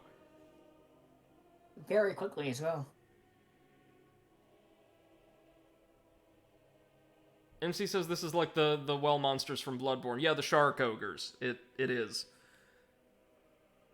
But again, there we like had tools to get around it. Here, they've not given me any tools. It's either get good with the 2 or 3 we've given you, or, you know, just go do something else. Yeah, because I've noticed that your strategy, and the only one that's available is dodge, shoot, and hope like hell. And notice, like, due to my reload time, which is not that bad, honestly, I often have to abort reloading several times just to dodge his attacks before I can get a new clip in. Yeah.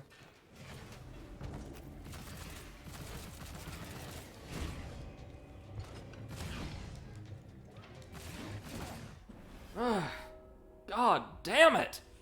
Like, in most Souls games, no matter how difficult a boss is, like Midir or Manus or whatever, the average attempt of the fight, like as you're learning it, shouldn't be about 5 seconds. Unless you're doing what I'm doing, that's totally different. Right, no, unless, like, that's the point of a run. But by default, that's not how they work. They give you time to see and learn things. That's kind of the point. That's why you don't die super quickly most of the time. This game just doesn't care. Yeah, like, most times when you get one shot, I use that in quotation marks in Dark Souls, it's an attack that you should never be hit by. Right, it's the grab attacks that have, like, 2-second telegraphs or what have you. Yeah. Or it's attacks that the boss will only use, say, after you've got it down to, like, its last 50% of health or what have you. I contend so much of this is just these people didn't know what made a good Souls-like. That explains why dodging doesn't work, though. If I try to dodge backwards, he just tracks with me. Yeah. How the shit is that supposed to work? Sorry, Eclipse, you were gonna say. I'm at a loss for words. I can't remember what I was gonna say.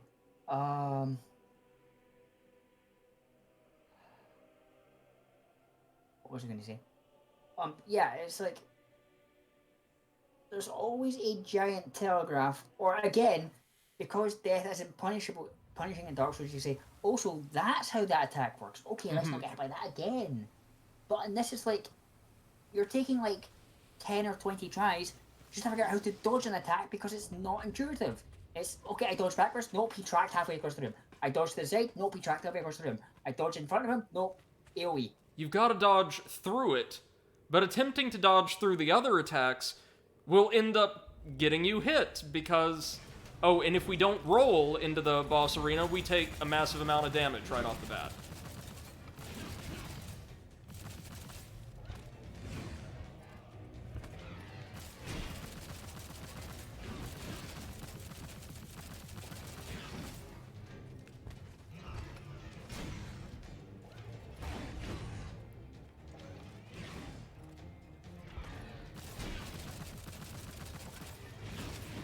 Again, difficulty is not necessarily the be-all, end-all of a game like this. No. Or and just... It should never be... An unpleasant experience in general is not, either. No, it should never be, at the expense of fairness. Right.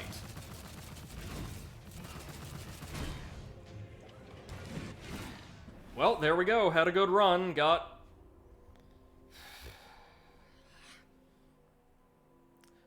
Like, the kind of people who look at specifically this style of design and extol it, are they... How do they function otherwise in life? Are they like, yo, dude, just filed my taxes, shit was badass. Like, no, something that's unpleasant is not cool in and of itself. Like... Yeah.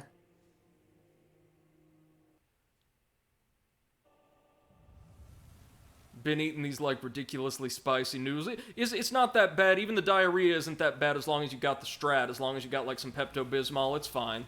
It's fine, really. Like... I will say there was one moment in Dark Souls 3 today where Gale did his jumping slam attack. Mm-hmm. I was behind him. and still got hit somehow. Whoa.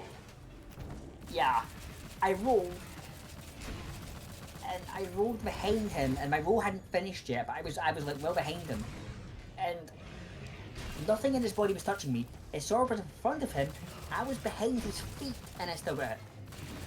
Jesus. Slam attacks in even like the actual Souls series tend to have really weird, often very questionable hitboxes. Yeah, weird AoEs. Or just sometimes the coding, I think, probably gets a bit janky. Yes. But there's no excuse for this. Right.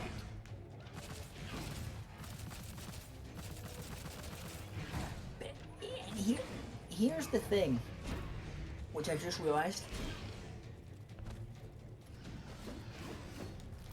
Cramming you into a small area is fine design if you want to limit your options, but only in a game where you want to be in his ass. Yeah. But if your only way of surviving is to maintain distance, and they're saying, no, you're not allowed to,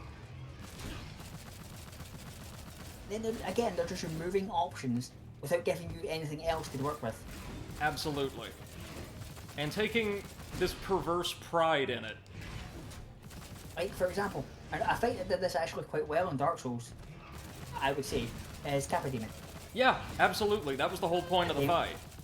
They limited your options, they gave you other things to worry about, but they also gave you the stairs. Oh, that was close, though. That was close. So, one thing I have noticed is, it's subtle, but he doesn't have, like, an abundance of physical cues. He's got scores of audio cues.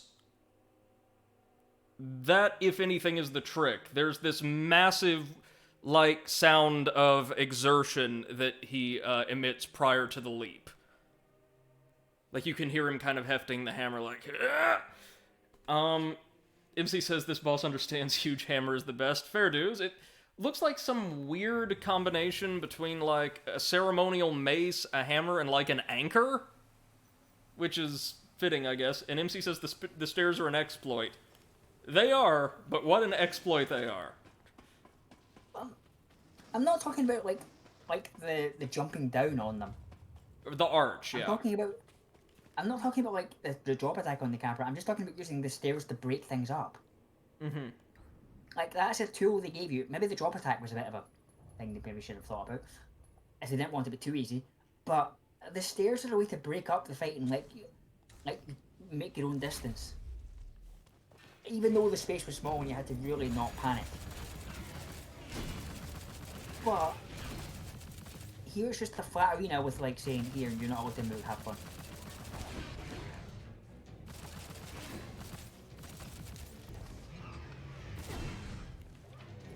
Couldn't do anything.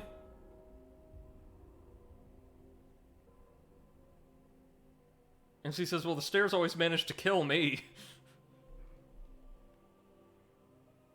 That might just be a you problem. Mm-hmm. Like, they have killed me a few times, but, like... And she says facing the Capra Demon straight almost the best tactic for me. It is, if you can get the dogs out of the way quickly. I'll give you that, yeah. If you get the dogs out of the way super quick, then yes. But the stairs were another option. For those of us with builds squishy enough to necessitate dealing with the dogs individually. Yeah, because to be fair, by the time I met Capra, because I had I did the Blighttown skip without the master key. Mm-hmm. I was, like, way over leveled, and I just, like, walked up to him and said, hello. But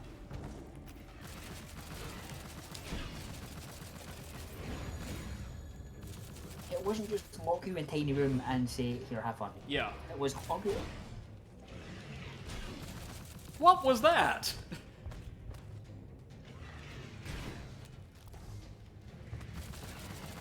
Okay, the slam just seems to have been broken for a minute. Well, more broken, I should say.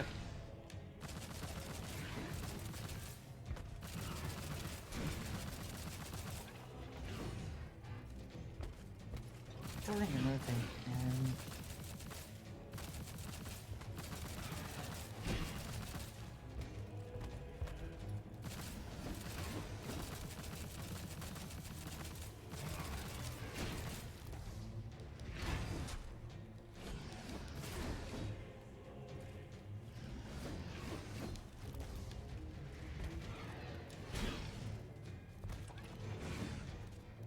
reload, damn it. Ugh!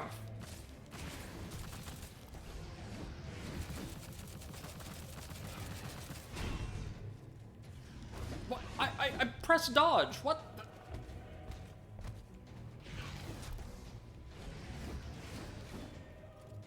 That attack's actually quite easy to dodge most of the time.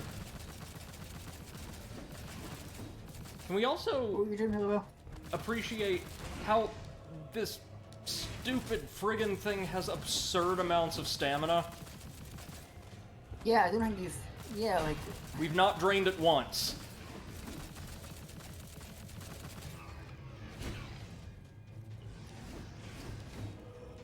No. I'm assuming draining stamina, like, stuns it for a few seconds. Most enemies very, very briefly, yes, sir. So, like, Sekiro. Yep, there we go. Knocked us over with the last blow of the spin, and then just did the leap. But we're getting there, we're getting there.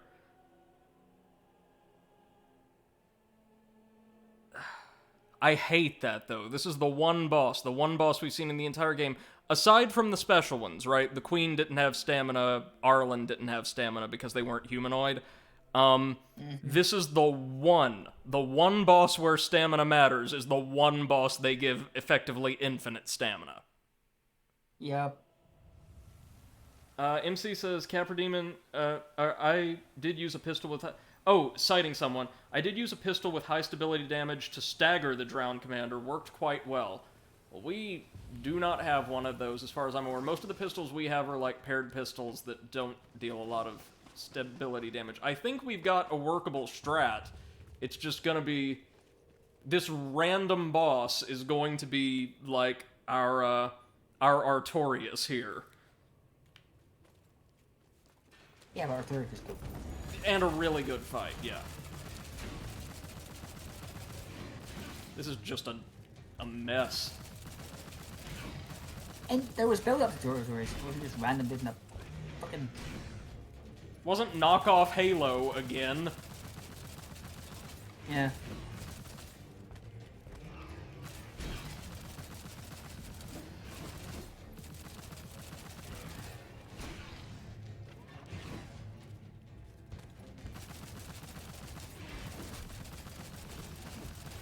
Yeah, because when I came off the Artorias, I'm like, that was hard, and he's fighting me with one arm and a state of decay. Yep. I don't know, fight him in his brain. Yeah, Artorias didn't put up this much of a fight. This guy really likes his broken ship. Yeah. I don't know, maybe it was a rental and he really needs to get it back to the shop?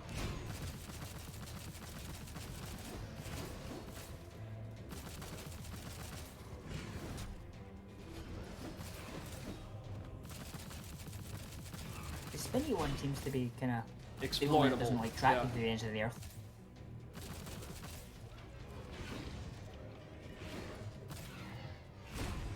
And there we go.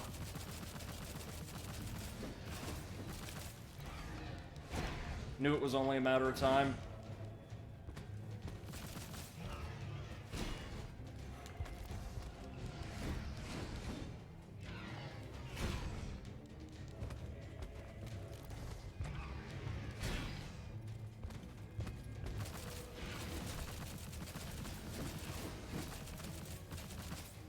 Oh, but thanks for digging that tip up, MC. Appreciate you, man.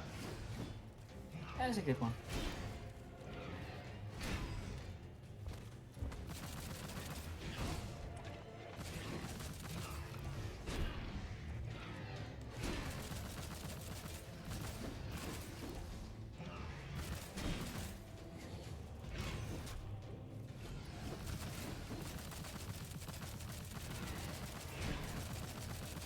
Okay, that's all of our ammo for that weapon down.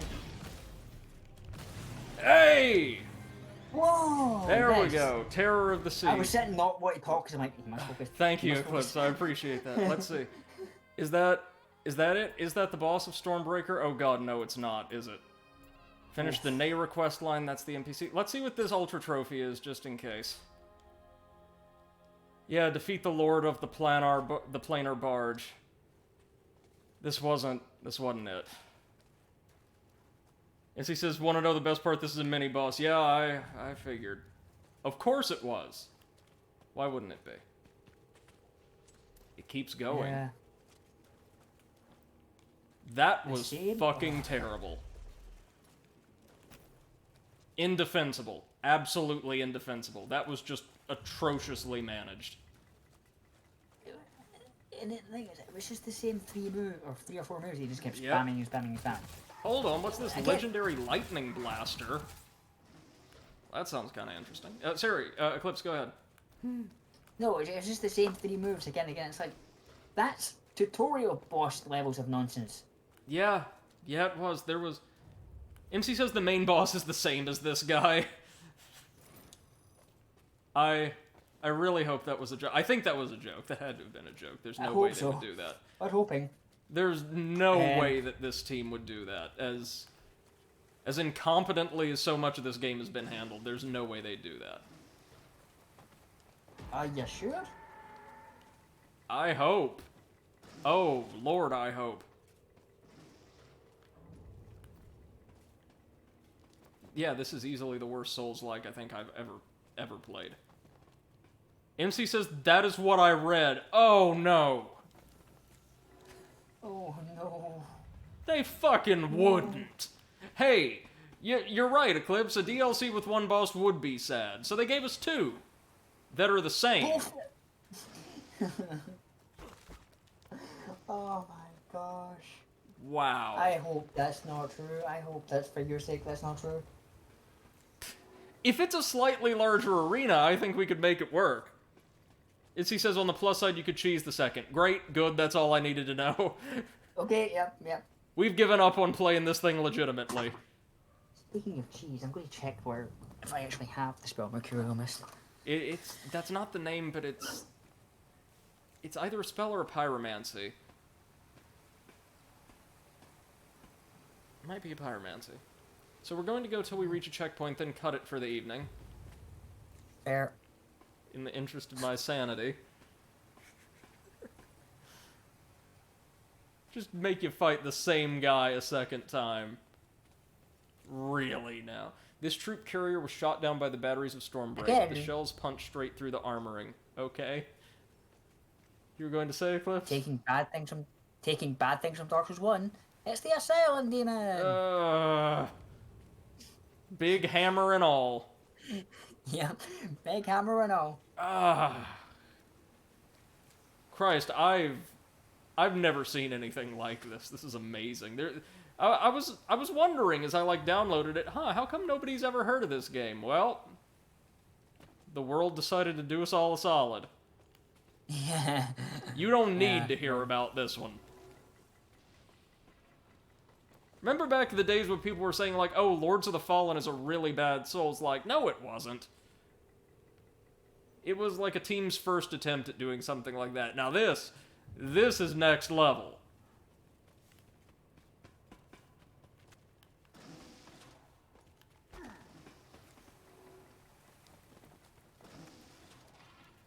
Yeah. Why would you do that, though? Why would you design, Is it called Pestilent Mist? Yes! Yes! I think that's it. Okay. I think that's it. Got it.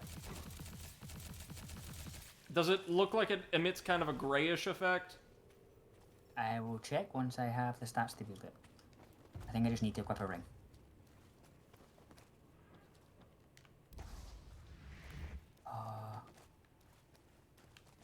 Whoa. Hold on, we've got... And we're stuck in the wall.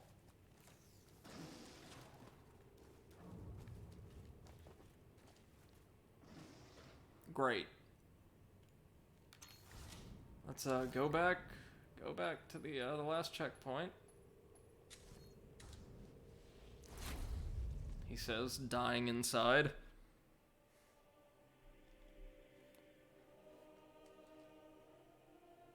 Yeah, dying inside just a bit.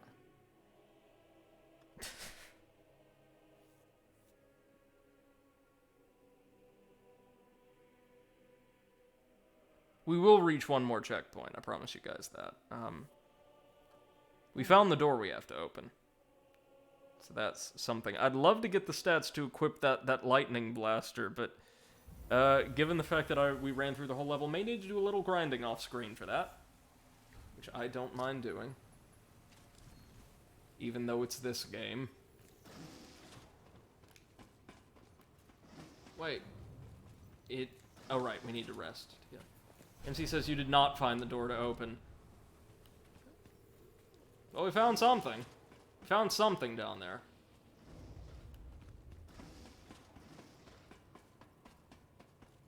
MC says you Yes, just went it's a back. grayish. Okay. Is it like a big cloud that just kind of lingers in an area? Oh, hey, Yep. look! The hammer comes back.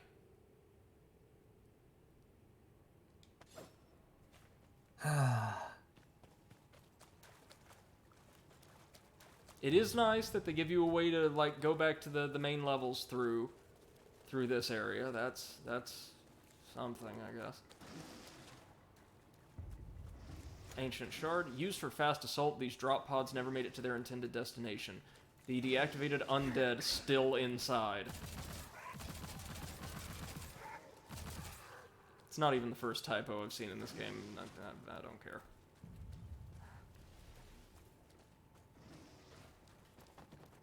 Let's see.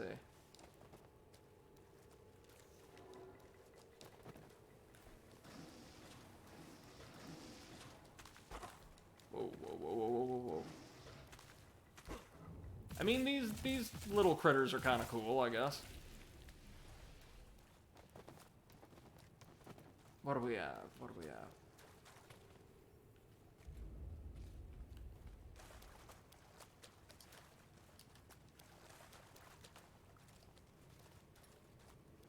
Well, hey, at least, like, the third beast can't possibly be any worse than this, right?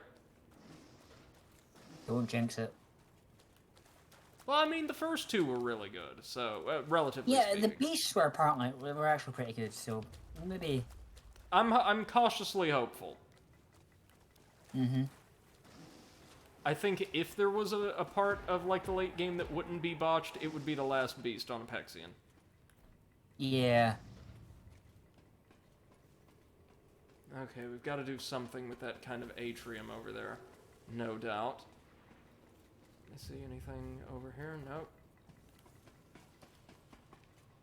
Now what if we drop down on the pipes? Yeah. It even has a Souls-like pseudo-platforming section. Admittedly, this one's very short, so I don't mind it.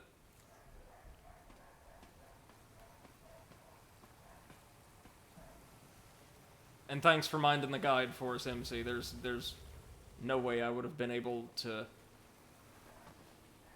follow my path in here, at least. This is somewhat maze-like in design. Though it makes sense why.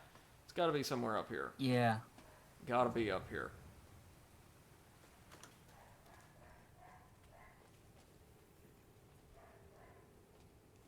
They want me to make my way over there, I would assume.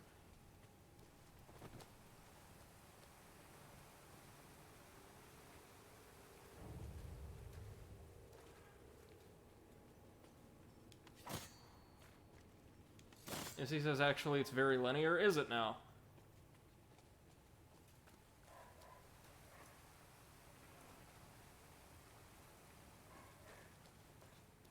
I know where we're supposed to end up, do we? Of course.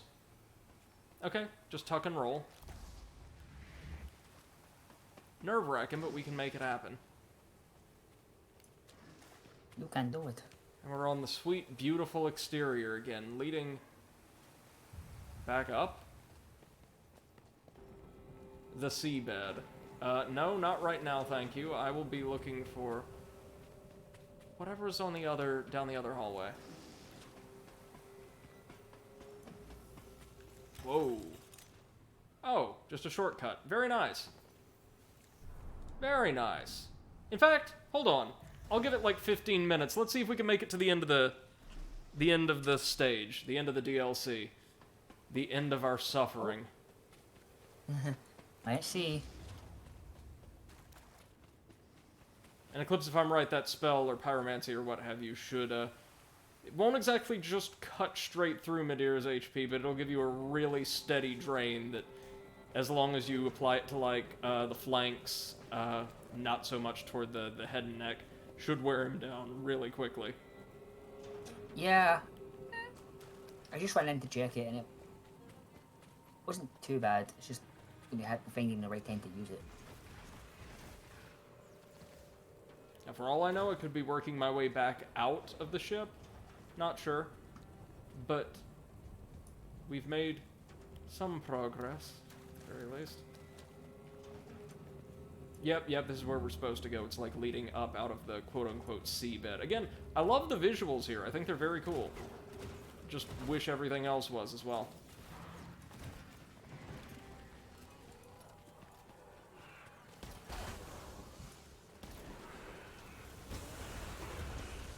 Whoa! Holy Moses. Okay, doing a cheese run here might be a little more difficult.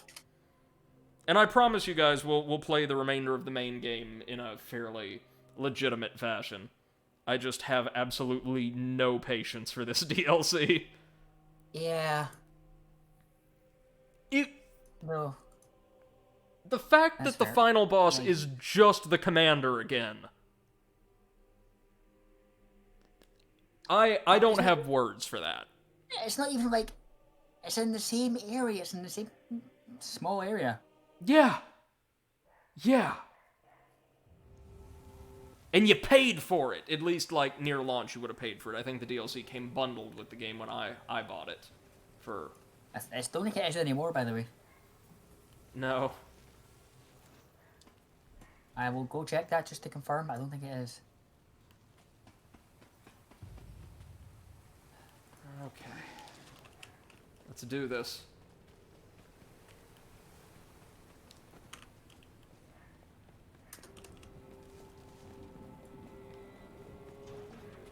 Is it the Stormbreaker DLC? Yeah. Nope. Oh, it's separate? It's 10 quid. You've gotta be kidding me. Nope. You gotta be shitting me. They What's it charge you 10 quid for, like, one kind of decent, if way too long, new area, and the same boss twice.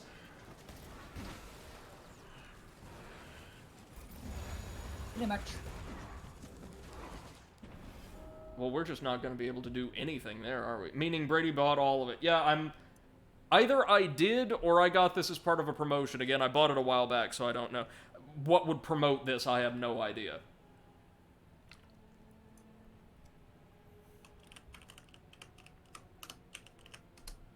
Maybe FromSoft was like, huh, you know what'll get us more business? If we show people what they could have instead. Hey guys, don't worry, we'll run a sale for you. MC, that's a form of torture. In Yeah, several imagine cultures. being gifted this by your mom. Oh. You know, Oh. Mom, you could have just kicked me out if you wanted to tell me you hated me. Yeah, just disown me. God, this is awful.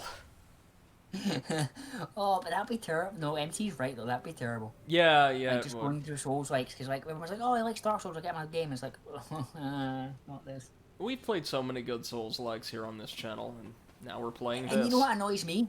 Hmm. You know what really annoys me? The visuals, the mechanics are done competently. Yeah. It's just frustrating that everything else is not. Which suggests to me either it's a lack of... As I said, they severely under-tested the game.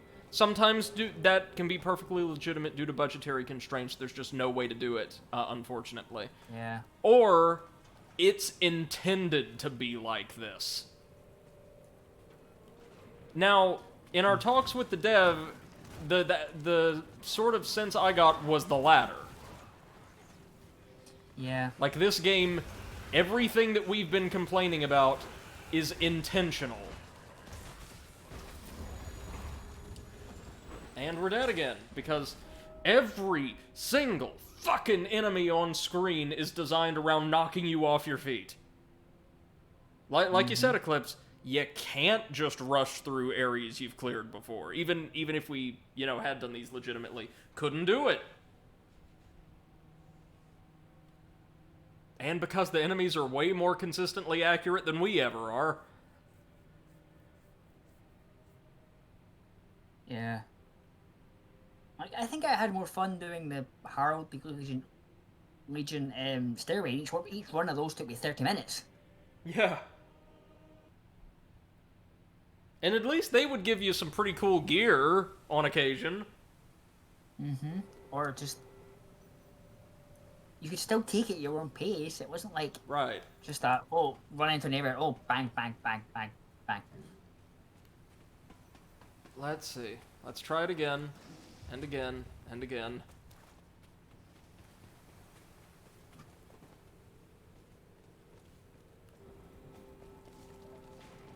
And this is a really cool area design, but it's just... Yeah. They don't do You anything. can't appreciate it. Yeah, like visually, this is actually kind of gorgeous. But like, why don't we have like a sea serpent or something, or giant enemy crabs, God forbid? Why is it just the same guy?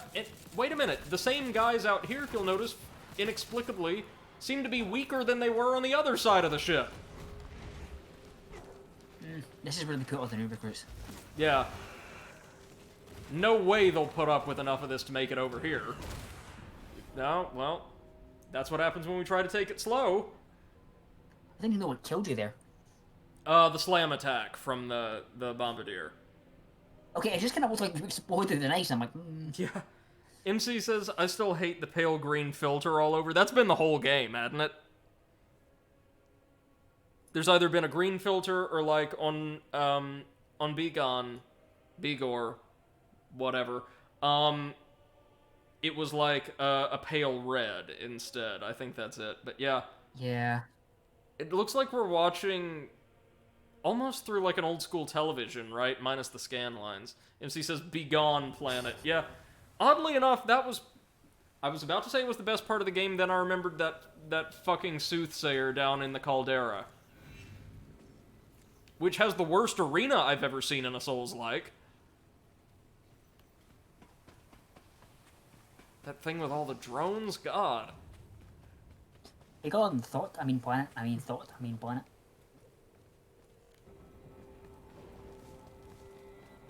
Okay. And like, I do feel bad for crapping on it constantly, but it's like, Yeah.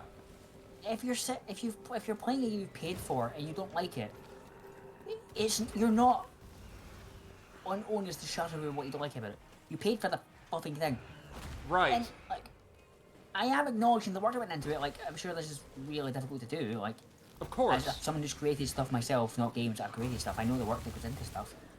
But that doesn't make you devoid of criticism, or not devoid, immune to criticism. No, it doesn't. I don't mean everyone has to like your stuff, and if there's monetary value put onto it, then they're going to be more critical of it because they put their own stuff into it and they're not getting what they wanted back out of it. Especially when your design ethos seems to exhibit contempt for all but the most esoteric of potential audiences. Mm-hmm. Like, If you're when you... sorry, go ahead. it's like if you're excluding the masses. Well, obviously some games are more niche than others, right? And there's no problem. Sure, I have no of problem with that. Some games are just more niche. But if you can't just then denounce people who don't like your game because they're like, it's just not for you. It's like, well, no, because you play these type of games all the time, and this one just hasn't grabbed you the way others of the same genre have. Exactly. Because again, And so much of its design feels somewhere between lazy and mean-spirited compared to so many others I've played. Like this, for instance. Are you stuck? Yep. Okay. I'm just sitting watching this, wondering what the fuck's going to happen. And look at the enemies just piling up. Yeah.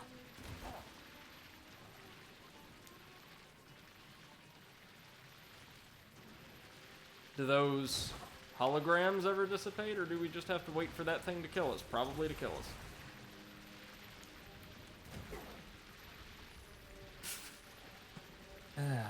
I can't believe this. Oh, there we go. Oh, when you've got no health left. Okay. Yeah, once the hologram moved.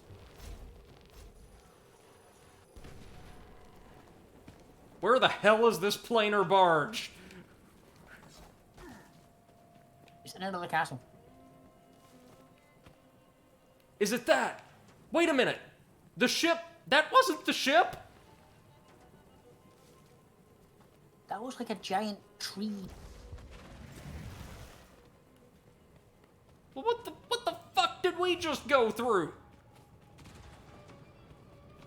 Whatever, fine. I don't know. Fine, we're almost there. We're almost there. Just hold tight, rock steady. I'm holding on. Okay, can we walk along this wire? Yes, we can. Okay. Looks like I'm infiltrating my own rig, but It does look like you're infiltrating your computer rig. okay, up we go to the planar barge. Oh my god, you guys, I can't wait. Whoa. I'm looking at upgrading my rig. You know, since the PSI don't exist. Ah, right, yeah. Just a myth at this point. Okay, No. so now we get to see what one of these ships looks like when it's fully functioning, and I have to say, that's a nice touch. That's cool.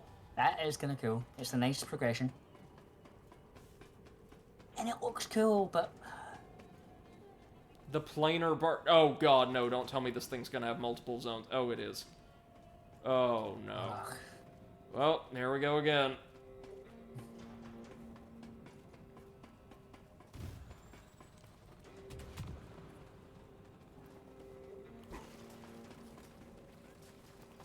Oh, now I'm getting some Metroid Prime vibes out of this. This reminds me of... Oh, there we go! Haha! Ooh, nice. Oh, speaking of better games. Sir? Did you know that King of the Storms could be staggered? No, actually. Yeah, staggered him today. What did you manage it with? Takes 4 hits in the head with the alternate greatsword. Oh, nice. And I imagine then you can just drain the rest of its health effortlessly at that point. Oh yeah, yeah. Well, to be fair, by the time I staggered him, he had like 2 hits left. Have you come to gloat? Because I did like 900 a hit with that thing. I am broken, though I do not truly believe. This is the planar barge. Dagon's greatest. Wait, this is a Dagonite weapon? Or the planar barge wasn't constructed by the undead? It's connected to the abyss itself. What? It is frustrating, Huh. but it almost fits them better than us. Well, here's a member of one of those races that we've ostensibly been fighting the whole time, the Dagonites. If you wish to stop this, only there, but beware. It is there where the traitorous Azag. He was Dagonite once. Okay, so there's a Dagonite undead commanding this. We fought bravely and held them off. He took control of this ship. Soon the dead swarm is gone now. I cannot leave destroy that ship. I cannot leave destroy. Okay, fine. Thank you, sir. MC says undagonite. Indeed. Oh, what do we got here? Oh, just a few bits. Alright.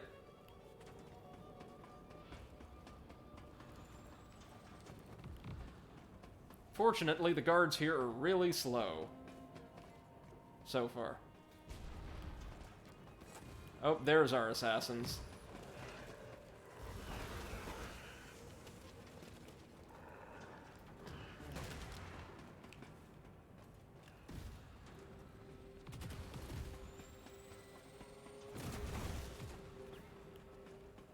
Like the neon stairway, not gonna lie.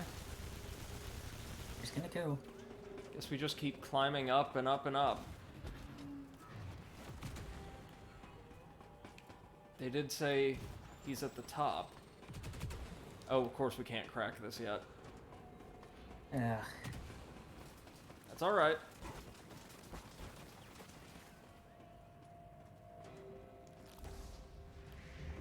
Ah, it's gotta be, or our key's gotta be through there, no doubt. I'll be a second. You go ahead, man. No worries.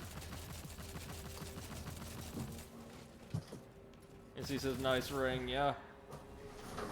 Yeah. I'm overall amazed with what we've witnessed today, friends. This is beyond the pale for what I've come to expect of my Souls likes.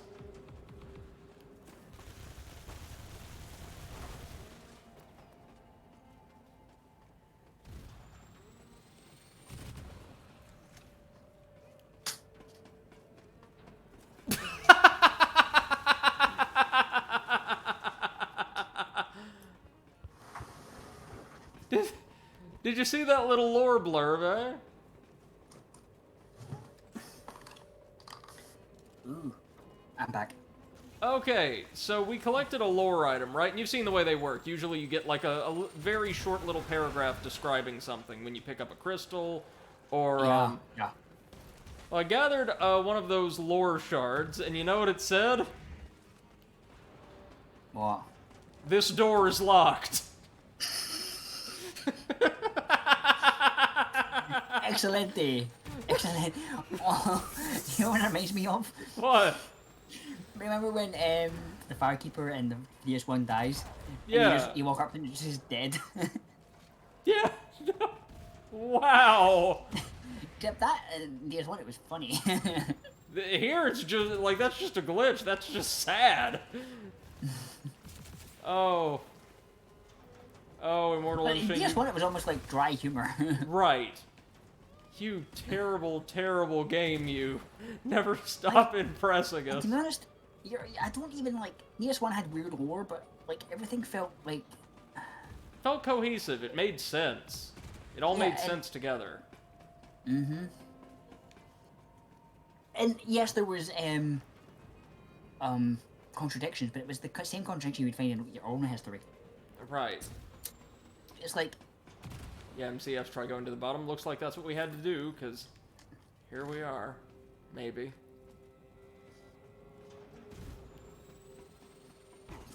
Well, the guards are nothing if not persistent.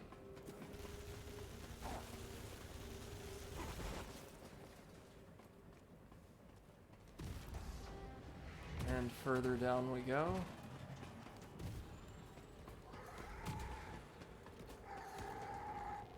Oh god, here's the shock troops.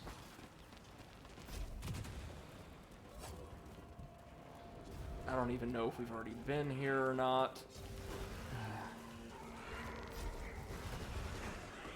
Oh, we're dead. We're dead. Yep. God, I hate this game. there's too many enemies and they're all too ranged and inaccurate.